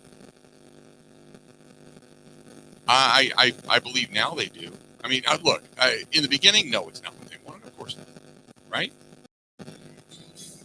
It couldn't be. It's not what they wanted. But when you look at the star power they have, sitting here, I mean, the Suns are up 3-1. They can close this thing out. We'll see. But I think now it's a foregone conclusion. It's going to be Milwaukee and most likely Phoenix. We'll see what happens. We got another hour yet to go. Broadcasting live at Ironwood Golf Course here in Sussex, Wisconsin. Stay tuned. It's a banner day. I'm feeling it. Bucks are winning the Eastern Conference. Oh, it's a good day. It's a really good day. More of the Bill Michaels Show next.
Support. They're giving away State Fair tickets. Visit ruralmutual.com/win and enter to win State Fair tickets. Rural Mutual Insurance, keeping Wisconsin strong. Well, the Brewers have won 5 straight and 7 of their last 8 games. Crew finished off a sweep of Colorado yesterday behind 3 RBI from Keston Hiura and a great outing from Eric Lauer on the mound. Milwaukee now a season-best 12 games, over 500 in first place in the NL Central. They'll open a series against the Cubs tonight. With this Wisconsin Sports Zone Network update, I'm Zach Heil.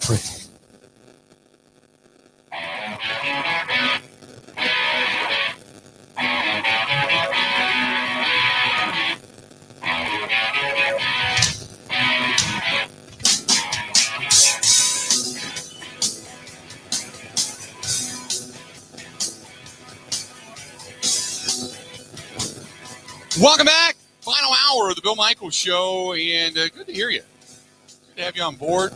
Good to listen to you. For those of you chiming in, calling in, and always glad to have you on board, whether it's out here, seeing some of the familiar faces and friendly faces, as guys and girls actually rolling in to play a little golf here at Ironwood Golf Course. We're in Sussex, Wisconsin. And you've got the Tobacco Outlet Plus Grocery and Quick Trip golf outing, or golf dinner event, cigar event coming up later on tonight. I'm going to be a part of. Looking forward to that. That's the reason we're here today. So good to be on board. 877-867-1670, 877-867-1670. I said it this morning. I've repeated it. I'll say it again. It's not going to be, if it is a jinx, it is a jinx. If you believe in that, go for it. I believe in certain things. I really do. This I don't believe in because I feel confident because of the talent. And this is, I woke up today and I thought to myself for the first time in a long time, Milwaukee Bucks are going to the NBA Finals. And I had to do one of those pinch myself moments because I really believe they're there. There's a lot of things I won't do, okay? Like I said the other night, people asked me if I was going to the game, and I had tickets to the game on Friday night, did not go. And I didn't go because I haven't been all season long. Or I should say all season, all postseason long. And I believe in that. You know, it's I believe in that type of thing. I don't want to spout off, you know, or I don't want to show up early. But spouting off and saying that I believe that this team is a better team, that they're heading to an NBA Finals, because I see maturity and I see them accumulating the ability to win. And again, I predicate that upon barring mass injury. Otherwise, they're going. They're winning it. They're winning the Eastern Conference. They're not winning the finals. I'm not predicting that. But they're going. Let's go to the phone calls. Talk to Robert. Robert, welcome to the program, The Bill Michaels Show. What's going on, man? Hey, Bill. Yes. Can you hear me? I can. Bill, I'm a huge Bucks fan, but they can also be a huge turnover machine. How many turnovers did they have last night? That's a great question. I don't know off the top of my head. Turnovers last night. They 12. They had last evening 12. They had 12 11. They had 11 turnovers. 11 turnovers in the box score. Okay, I thought it was much more. And But, then that's the what Hawks scares had me 12. about- Yeah. And then Lopez backing off in the paint when Trae Young gets in the paint. It's like, why doesn't he challenge him? You know what? There was a couple times last night when Trae Young started at the top of the arc and made a move around the screen and just took off. And he was faster than everybody else. And everybody just kind of got out of his way. And I get it because you probably can't get to the spot before him when it comes to creating a foul. But nobody was really challenging him when he got into the paint. He's a small dude, man. I don't know why he didn't have more of a hand in his face or trying to shoot over a guy like Lopez or Giannis or whatever. You're right on that. I don't know why they didn't challenge him more in the paint. Yeah, it's like, I don't know why Budenholzer can't fix that. But anyway, that was, I worry about turnovers. That's my concern. That I'll agree. It worries me. Every time they bring the ball up the court, they over dribble, they overpass, and it just turns south. I appreciate the phone call. Anyway, Thanks, Robert. When it comes to turnovers, Middleton can turn the ball over every now and then. He has the propensity to do so. They get a little bit sloppy. Giannis with that big high looping dribble inside, if he gets some fast hands around him or the defense collapses on him, he has a propensity to turn the ball over at times. But they have really been pretty good at hanging on to the basketball here as of late and not turning it over consistently. They had some sloppy passes. I agree with you. It happens. The ones that burn me are the lazy ones, where it's a lazy inbound pass or a lazy pass, pre-telegraphed lazy pass that tends to get picked off. But what turnovers will frustrate me are those, and then Giannis on the inside. And I hate to pick on Giannis, but there's just some things in his game he's not good at. And he thinks he's this big dribble drive penetrator, and he is when he gets one-on-one with somebody on the inside, he can dribble to the outside. But if he tries to go through somebody, and he's got a front side dribble as opposed to a backside, he doesn't have like this big crossover or behind the back or anything. He doesn't have that.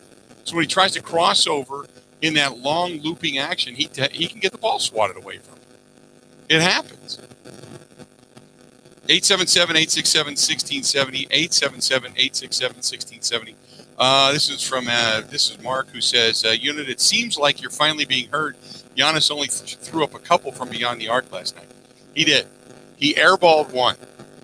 I know he made the other one, and that's the one who I hang his hat on. But he shot an air ball beyond the arc. Now, so did Pat Connaughton. But Pat Connaughton is more of an outside shooter than Giannis is.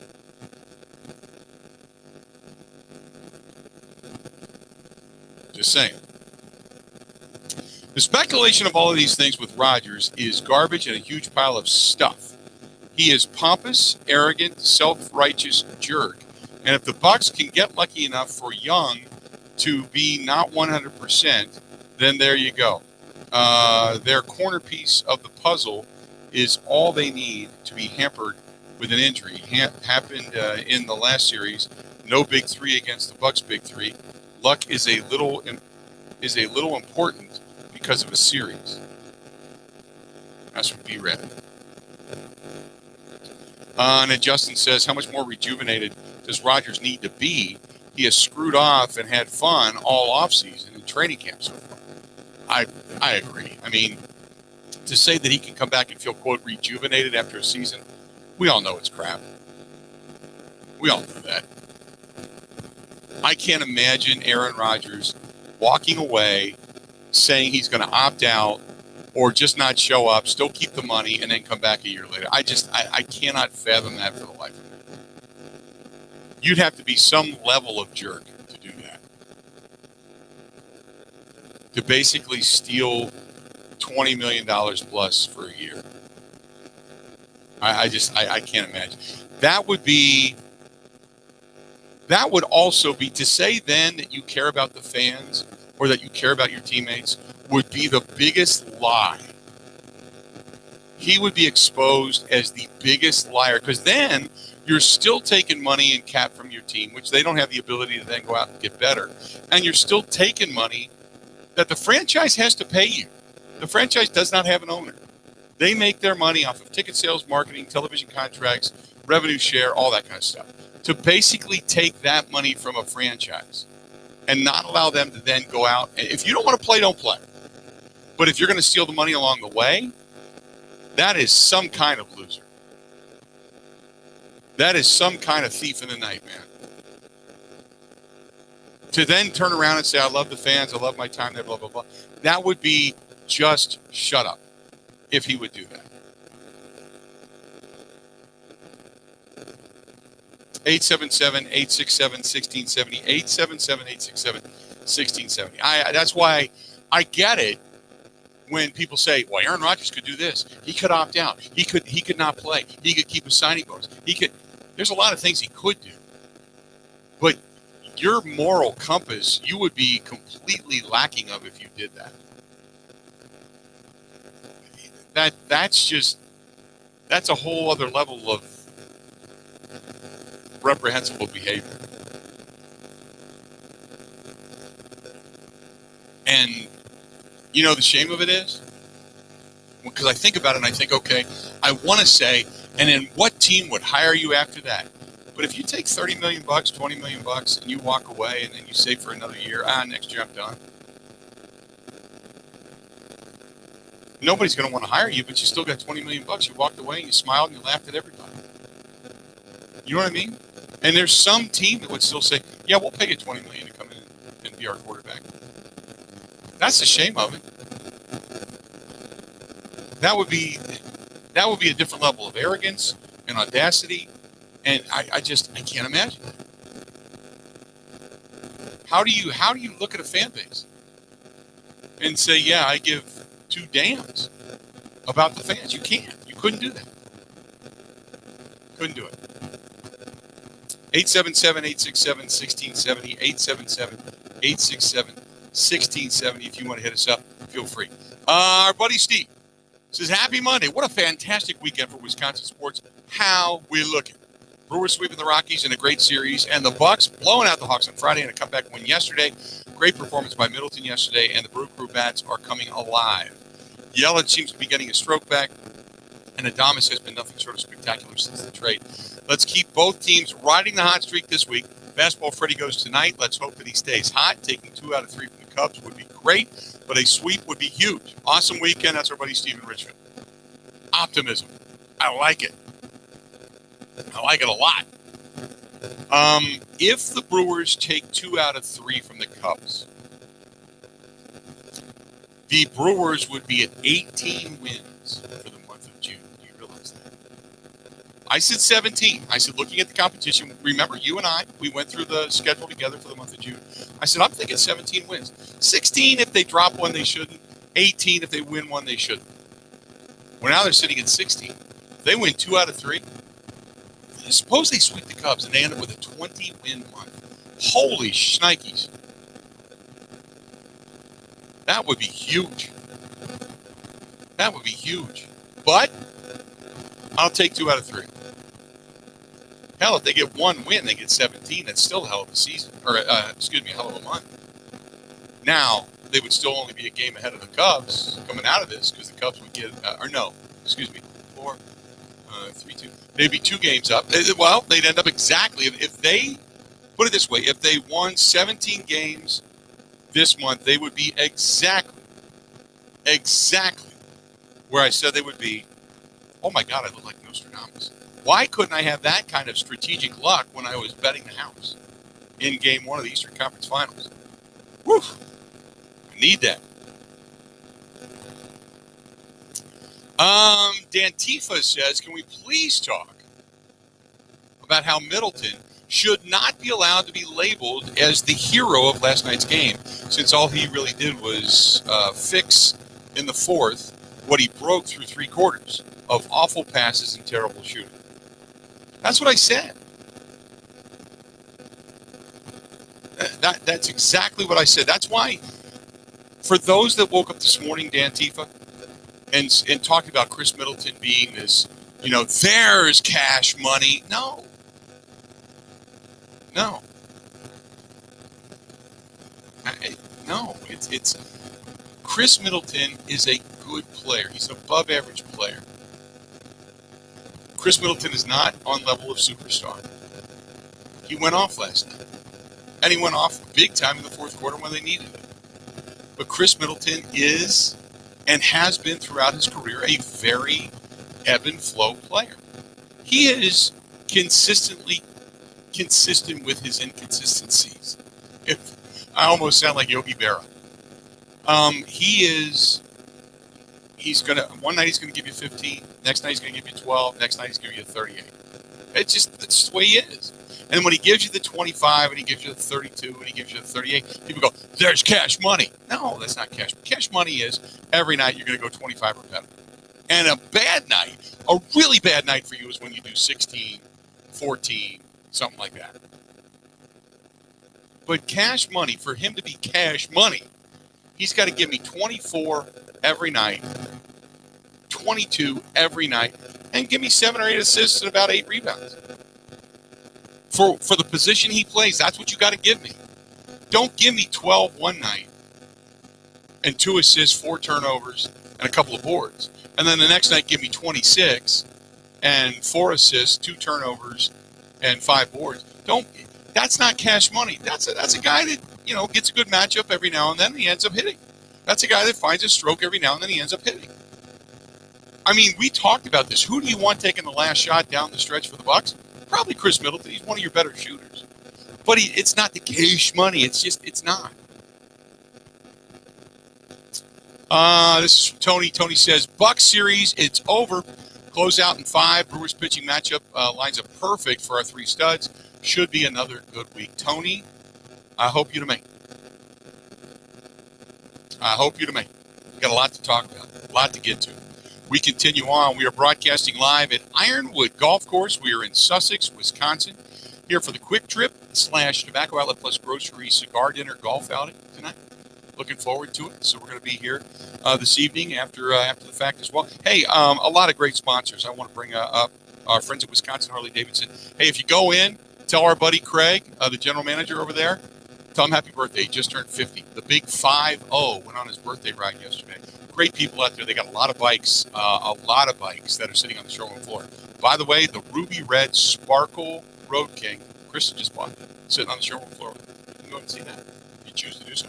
Just bought it. Walked in and bought that thing last week, which a beautiful bike, used bike, but beautiful bike. And they got a lot of used on sale. Bikes, classes, if you want to learn how to ride, they've got all kinds of new motor clothes, one-off Harley Davidson motor clothes in there as well. I can't recommend it enough. That's our friends at Wisconsin Harley Davidson. Go to wishd.com. That's wishd.com. And also say hi to our friends at Skipper Buds, Todd and the gang. I was just out there as well last week, and they don't have a ton of boats. They got more boats than a lot of other boat dealers do, I'll say that. But if you're looking for a pontoon, if you're looking for a Mastercraft, a Taiga, if you're looking for a Carver, if you're looking for anything right now, they're taking orders. They're getting them in almost every day. As a matter of fact, some are boats that are up going on the showroom floor. Some are boats that are already sold. But get it in now, and they can still get you in for the boating season. So get a hold of our friends at Skipper Buds, SKIPPER, skipperbuds.com. Go to skipperbuds.com, or you can simply call my buddy Todd out there in Pewaukee at the dealership, 262-544-1200. That's 262-544-1200. Get a hold of Skipper Buds out there and Todd, and they're dealing right now big time. More of the Bill Michaels Show coming up next. This is the Bill Michaels Show on the Wisconsin Sports Zone Radio Network.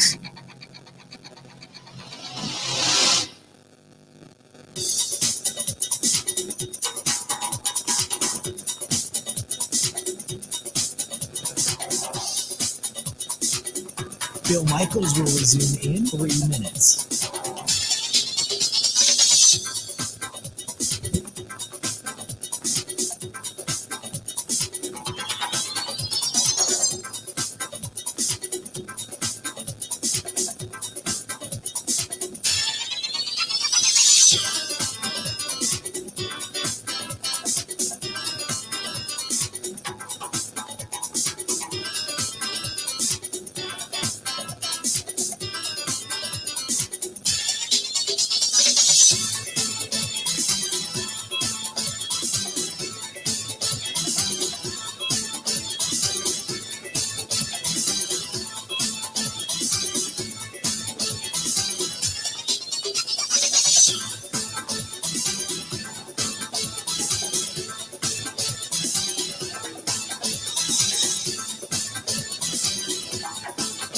Bill Michaels will resume in 2 minutes.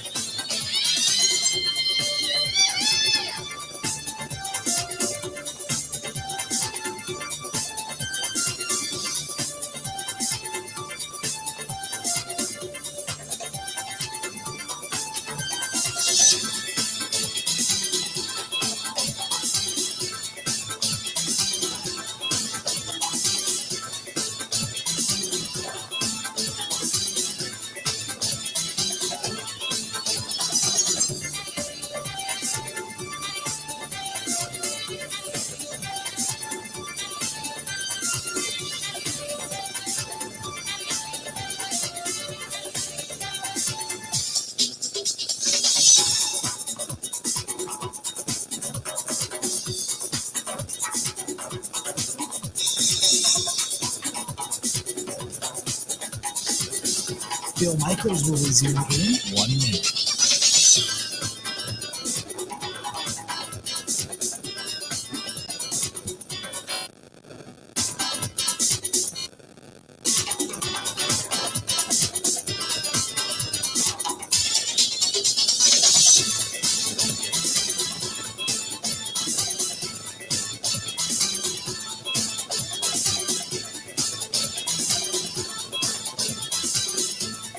Bill Michaels will resume in 30 seconds.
It's a great place, tremendous place to play out here, and that is Ironwood Golf Course. We're here in Sussex, Wisconsin, and going to be doing the Tobacco Outlet Plus and Quick Trip Cigar Dinner coming up. I'm picking up the air today, so a lot of fun.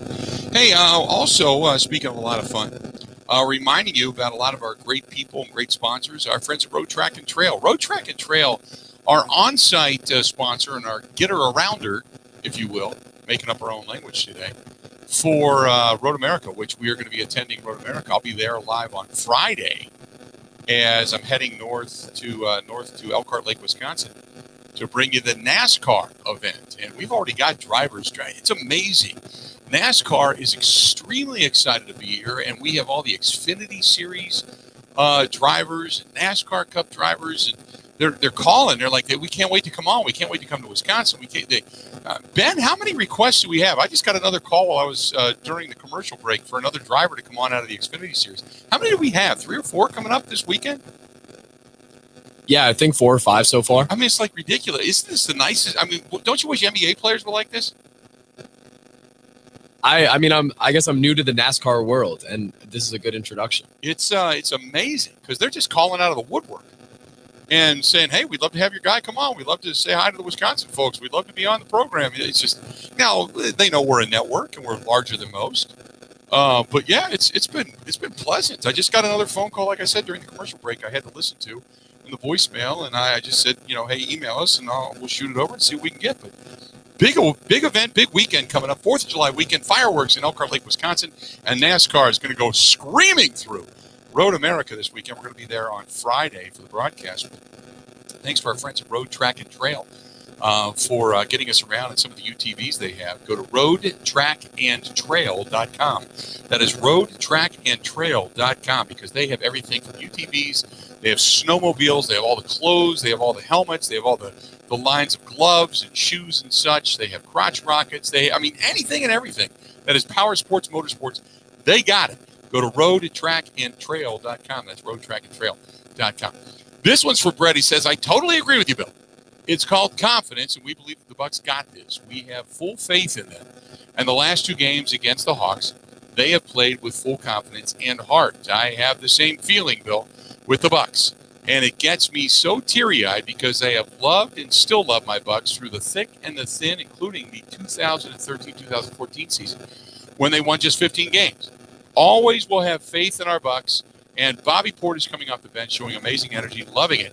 And last night, being down early in the game, they showed resistance and resilience. You are totally right. We are going to the finals. My first as a Bucks fan since I was born in 1993. Go Bucks. Fear the deer. History in the making. Hell yes. Hashtag how we looking. I like that. And the fact that you're a little teary, it got me emotional. I'm a little teary-eyed myself thinking about it. All the hard-earned emphasis, sweat, enthusiasm, confidence, heartbroken, let down, everything that it's culminated into this, where I believe, as I wake up today, a Bucks fan in the state of Wisconsin, I say to myself, the Bucks are going to the NBA Finals. There you go. Brent says, hey, Bill, I took the liberty, which, when you're going to add up statistics, you don't have to worry about liberty. Just take it. Just do it. Just do it. Just do it. He says, to add up Chris Middleton's 2020-21 playoff stats, he's averaging in 14 total games, 23.14 points per game, 4.71 assists, 7.9 boards, and 1.35 steals a game. That's solid. So what you're saying is for a game that he has 38, he's also going to average 12. Meet in the middle. About 24 points a game. Right there. There you go. That's exactly my point. He's cash money. And then at other times he could be 50 Cent. Go into the rap world. He could be K with a cash with a Chris Middleton, cash money, or 50 Cent. $50. Ain't no cash in that. So there you go. I agree. This is from our buddy Go Pack Go to Dude.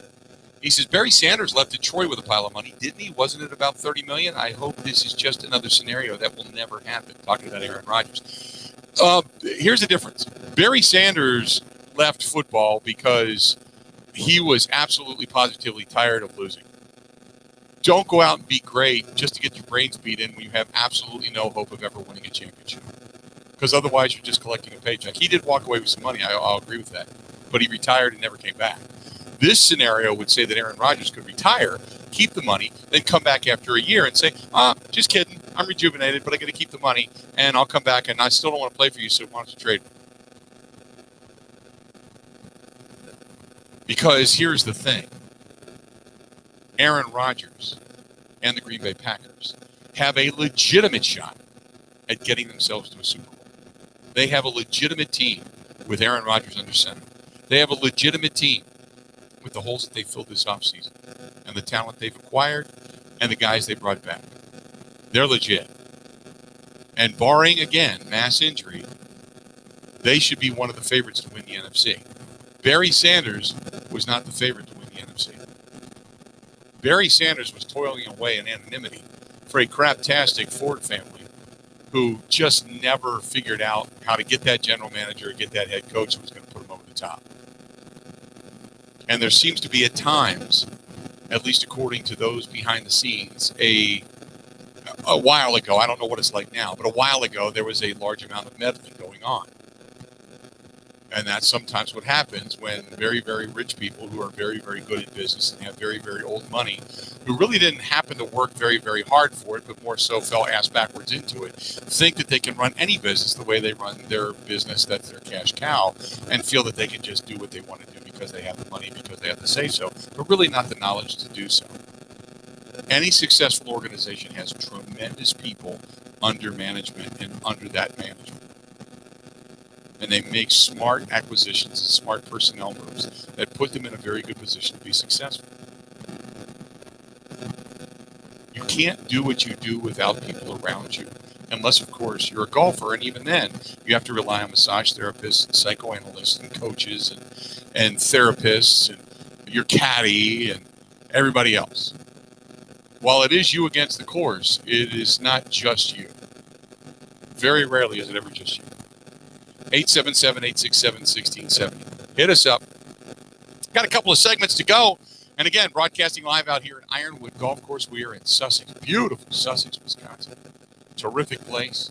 I highly recommend the 27 holes they have out here. If you can play them all a couple of times in a weekend, do it. Otherwise, pick 2 of them. Get in a great 18 and enjoy yourself. More of the Bill Michael Show is next. Covering Wisconsin sports like a blanket. This is the Bill Michael Show on the Wisconsin Radio Network. It's finally summer, Gina Della from Pella. You know what that means. For sure, Mark Chimura. Can you believe it? In just a few months, chilly winds will be sneaking through leaky windows and doors. But Gina, it's summer. Time for cookouts, golfing, and heading to the beach. Exactly my point, Chewy. Sure, you and your friends are getting outside, enjoying warm sunshine and fresh air. But if you want to host game day Packers parties in comfort this fall, you've got to call Pella Windows and Doors of Wisconsin now. Gina, I already have energy-efficient Pella windows, but you seem to be on a roll, so... Depending on the style and materials you choose, you could upgrade your home with Pella Windows in as little as 8 weeks. Bring it home, Gina. And right now, you can choose 40% off installation or 6-year no-interest financing. That's into 2027. You're not kidding. Just order by June 30th. Set your free consultation now at PellaWI.com/radio or 855-PellaWI. Certain service applies. Show for details.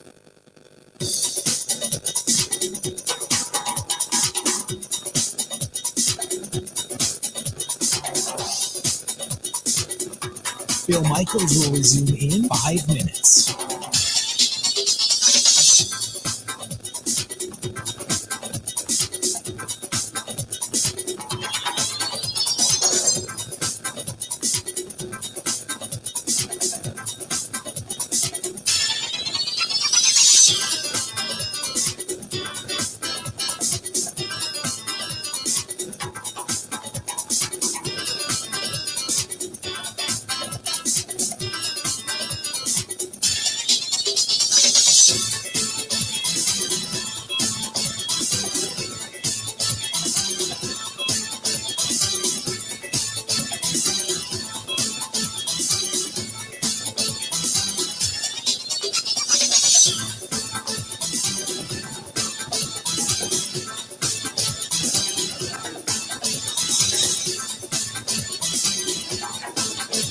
Bill Michaels will resume in 4 minutes.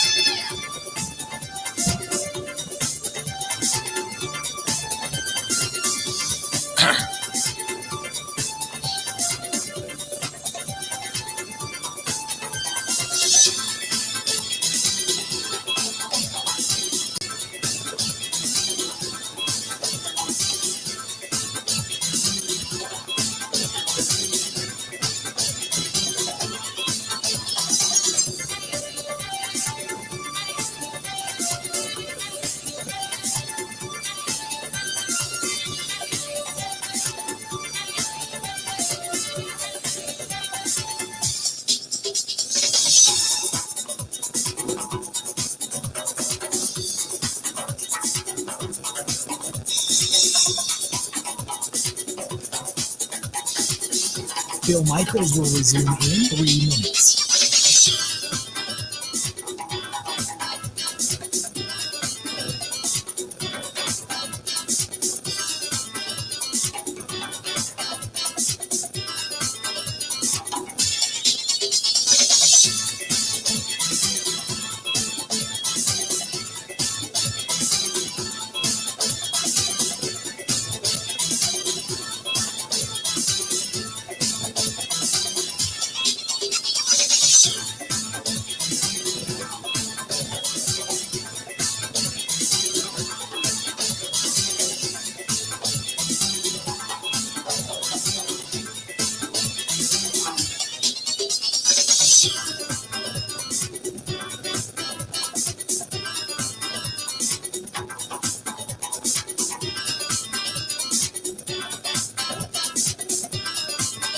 Bill Michaels will resume in 2 minutes.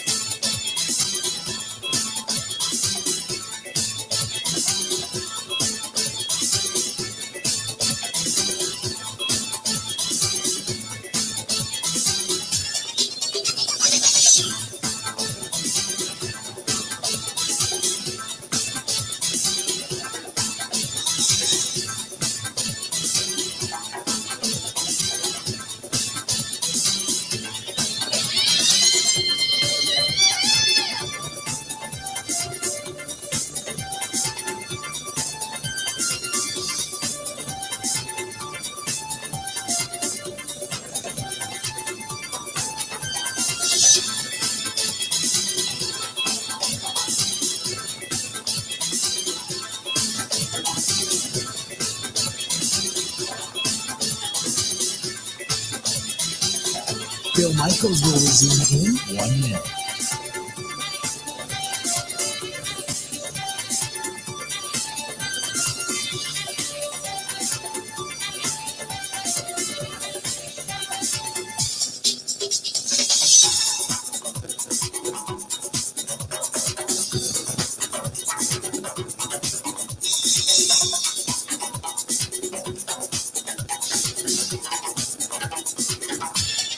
Bill Michaels will resume in 30 seconds.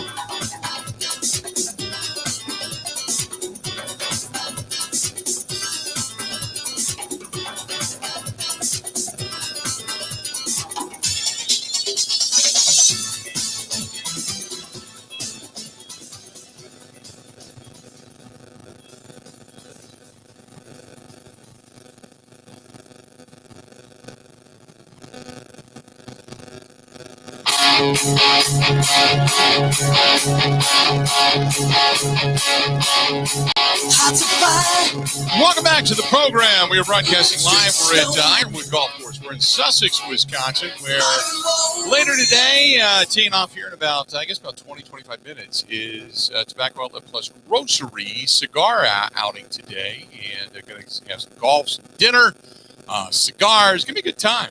It's going to be a lot of fun coming up tonight. So if you're in the area and you want to participate, you can.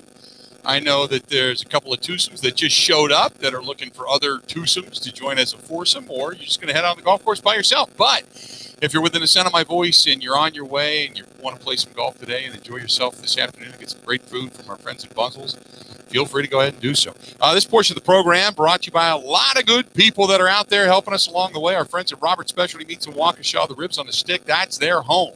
And they are unbelievably good. Go to Robert's Specialty Meats Waukesha, Robert's Specialty Meats Waukesha.com, and get a hold of Paul Roberts over there. It's just fantastic. If you're going to go to the games when they return to the Fiserv Forum, what I recommend is for you to head to our friends at Stenny's.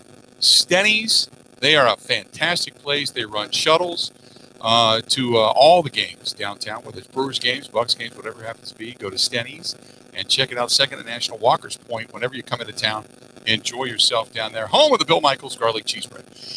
Jeff says, for those that think Trey Young's injury was the turning point, look again. Look at the grind after the Hawks. Collins gets 4 fouls and is out for most of the time right up to Trey's injury. I believe that changed the offensive philosophy for Atlanta, and it changed so much that Trey found himself pointing and watching the movement to the extent that it affected his special awareness. He then steps back out of bounds on the ref, not realizing his positioning on the court. Instead of the two men with Young and Collins on switches and pick and rolls, you have a post and watch and react type of offense with Gallinari, Capella. My thoughts. There you go. I could agree with that. I mean, when Trey Young certainly was hampered, it wasn't the same, and he wasn't anywhere near as efficient defensively speaking as far as fast hands on the dribble and such goes. But look, you can also say that in doing so, the Bucks went after him. When Collins got his 4th foul, the Bucks were going after him. You could say the same thing. Well, the Bucks aren't the same when Giannis isn't in there because of foul trouble. Oh, okay. It changes the complexity of the game. Yes, I agree. That's part of the game. It's not like, well, the Bucks got lucky because Collins got his 4th foul. I understand that's not what you're saying, but that's the way it could be perceived. But that's not the case. That's just not the case. The Bucks, in my opinion, Trae Young's injury, yes, while it did hurt dramatically the Hawks, and when Collins got his fourth foul, it changed things via pick and roll. Yes, I agree with that. But also, the Bucks began hitting their shots. The Bucks began to hit their shot and work their offense a little bit better. Wouldn't you agree? Suddenly, you had Chris Middleton start to feel it. Wouldn't you agree? I mean, you also saw energy and Portis coming off the bench. You also saw Giannis play more inspired on the inside. You also then saw Drew Holiday begin to pass the ball more and more efficiently, and they started to look for Middleton, who started to feel hot. And that energy, in my opinion, transferred to the defensive end. The Bucks began to play much further out, man-to-man, aggressive basketball, defensively speaking. So I agree with all of that. I just think that the Bucks, I hate to use the terminology of flip the switch, but they flipped the switch.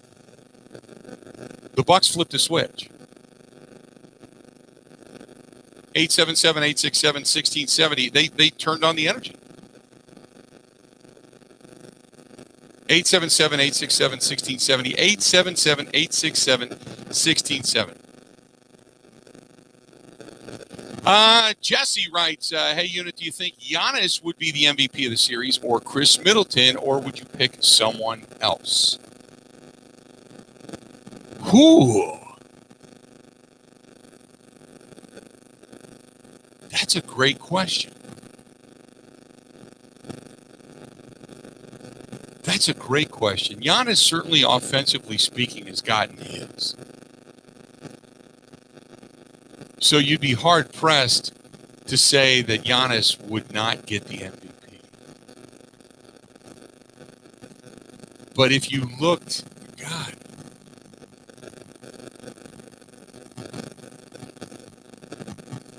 I mean, what did Giannis get in Game 2? Giannis got 20. Giannis got 25 in Game 2.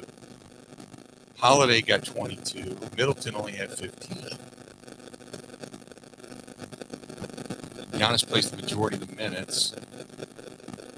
25, 9, and 6 in game, but go back to game 1 between these two teams when they ended up getting beat 116-113 in that contest. Giannis still dropped 34 that night. You're probably going to give Giannis the MVP. Most of the time it's just numbers, but Drew Holiday played extremely well too. Don't forget he had a 33-point night in Game 1. That's a great question. I don't think it's written yet, to be honest with you.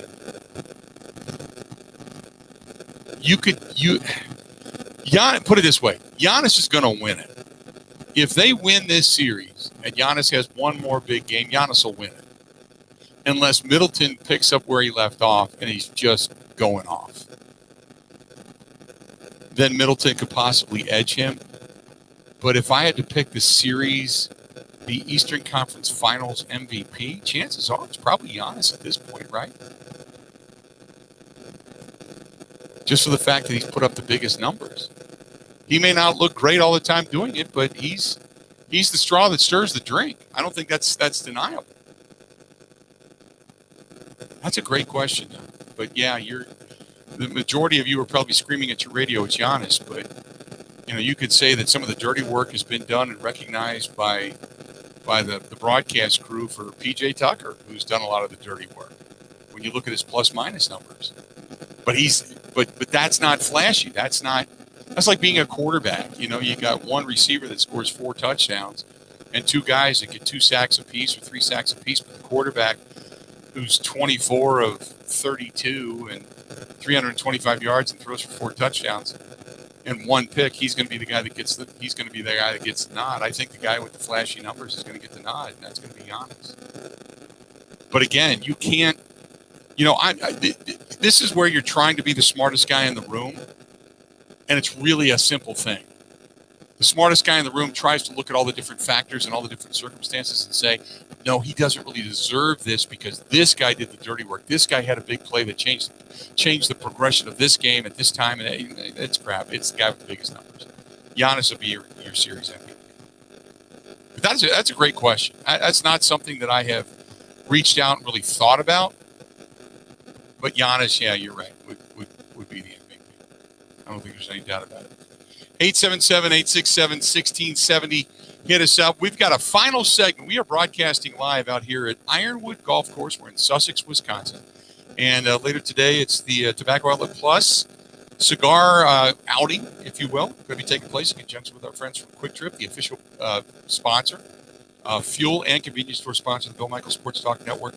Hey, also don't forget Lyle and his fantastic staff out at J&L Tire Service Center in both Johnson Creek and in Watertown, featuring Goodyear, Dunlop, Kelly Tires, but they're best known for their service and their wonderful deeds that they do in the community. Lyle and the gang are great people. Stop out, tell them I said hi. As a matter of fact, I'm going to be out there tomorrow dropping my car off just before I get it ready for vacation. Go to jandltire.com. That's jandltire.com. Say hi to Jeff and the gang at Stoley's Hog Alley, Oconomowoc, right there in Sullivan.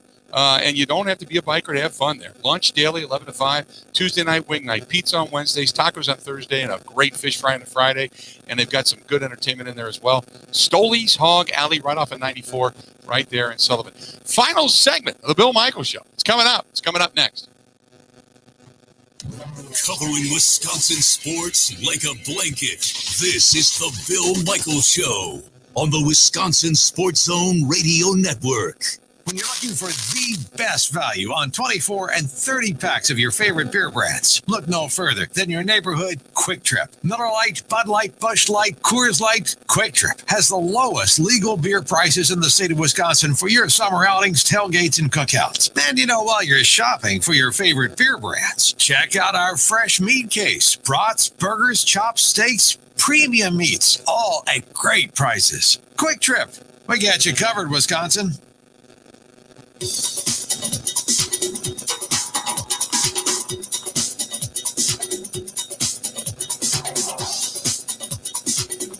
Bill Michaels will resume in 3 minutes.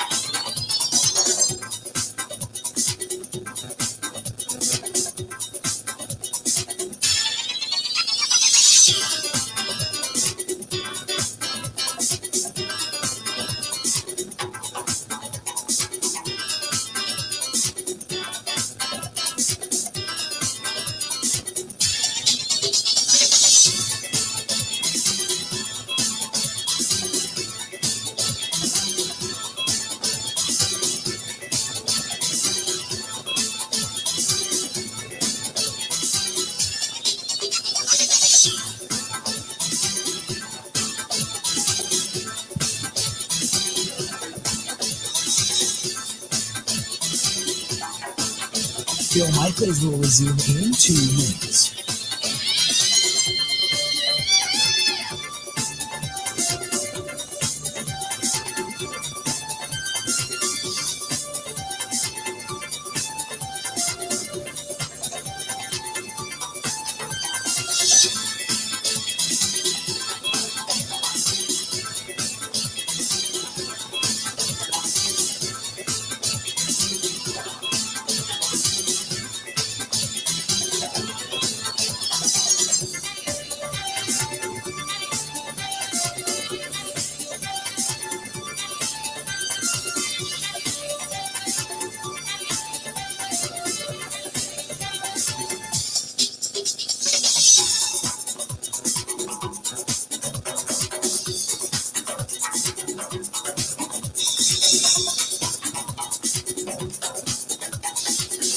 Bill Michaels will resume in 1 minute.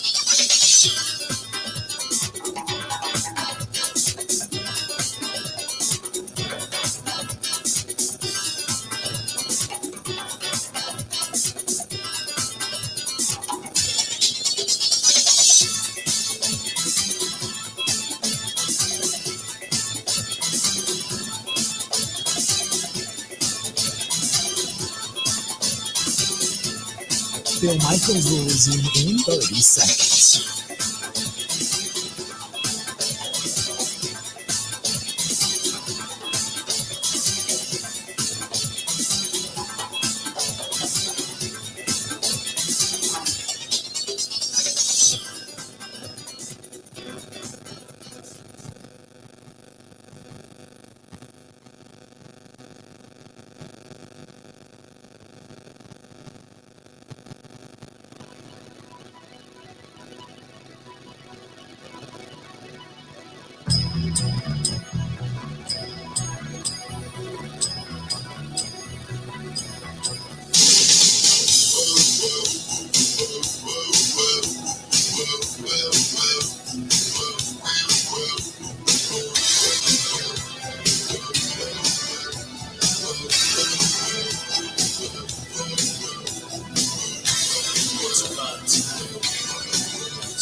Welcome back to the program, The Bill Michaels Show. We are on the air, and we are glad you are with us. Final segment of The Bill Michaels Show before we get out of here today. We've got some, got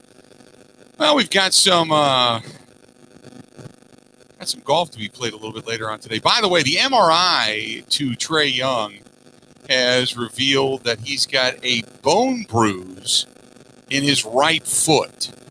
He's listed now as questionable for Game 5. Questionable. Or, excuse me, Game 4 against the Bucks. He's listed as questionable for Game 4. So, some Bucks news there. That Trey Young has a bone bruise. Those things are painful, man. You ever had a bone bruise? So, he is listed now as questionable. Hey, our good friend of ours is Sean and the gang at Epoxy Flooring Done Right. They are providing Wisconsin home and business owners epoxy flooring coating services, reasonable prices, top quality workmanship, different colors, different finishes. They've got it all, even painting that room that you're getting done if you want to choose to do so. Or the best part about it is they can do a showroom if you're, say, a small business or maybe a car dealer. They can do industrial. They do it all. That's epoxyflooringdoneright.com. Epoxyflooringdoneright.com. That's epoxyflooringdoneright.com. Or call Sean, 262-443-2852. 262-443-2852. Again, 262-443-2852. Somebody said, is the question about Bill Belichick retiring real or not? I have not seen that, to be honest with you. And I would assume if there was breaking news to that effect, that there would be something, at least if it's not here or nationally, it would be locally in the New England area, press, and I don't see it anywhere. So I don't know what specifically you're talking about, but I have not. I can't imagine Bill Belichick to retire after the season he just had unless there's a health issue. Can't imagine it. Stranger things have happened, but to answer your question, I don't see it happen. The biggest news that I see is that Trey Young has a bone bruise. Nothing torn, but a bone bruise. So that's it. Now, if there's something else comes about, well, who knows? But nothing there that I've seen. Completely off of a weird note. And if Bill Belichick was retiring, I would figure the four-letter network and the NFL network would have that all over, anywhere and everywhere. It would be all over the joint, and I don't see it. So as of right now, no, I don't see Bill Belichick retiring. I think somebody's pulling your leg.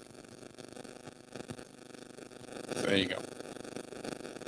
877-867-1670. Good day of calls today, too, man. I appreciate it. To everybody calling in. Guys, girls, everybody. We've got a good group of people as the golfers are now heading out to their holes. Good group of people heading out to tee it up, too. Looks fun. I can't wait to get out there. couple minutes to go before we head out of there today. Tomorrow back in studio coming up on Wednesday. Tomorrow we're going to start getting you ready for Game 4 with or without Trae Young. So that's going to be exciting. We got that going on tomorrow. Also tomorrow we'll talk about this Brewers-Cubs matchup. Looking forward to that. And then hopefully we're talking about coming back to the Fiserv Forum and closing things out for the Milwaukee Bucks. Wouldn't that be nice? Getting a win tomorrow and then talking about that on Wednesday. And then don't forget coming up on Thursday, or excuse me, on Friday. Then we got that big show up at Road America as NASCAR, the big boys come calling. We're going to have some Xfinity drivers, NASCAR drivers. It's going to be good. Really, really, really good. Tonight on the Hill, you've got Willie Peralta. Or Freddie Peralta, I should say, not Willie Peralta. Excuse me, Freddie Peralta, going back old school. 7-2 with that 2.11 ERA.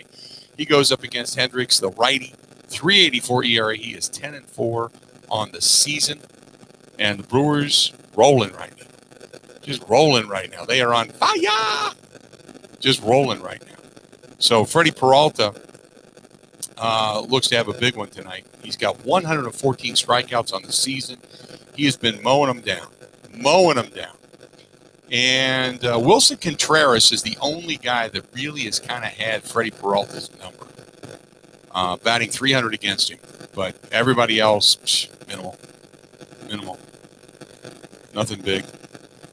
So there you go, nothing more than that. By the way, Kyle Hendricks, I don't look for big things out of Luis Urias, who is hitting a whopping .077 against him.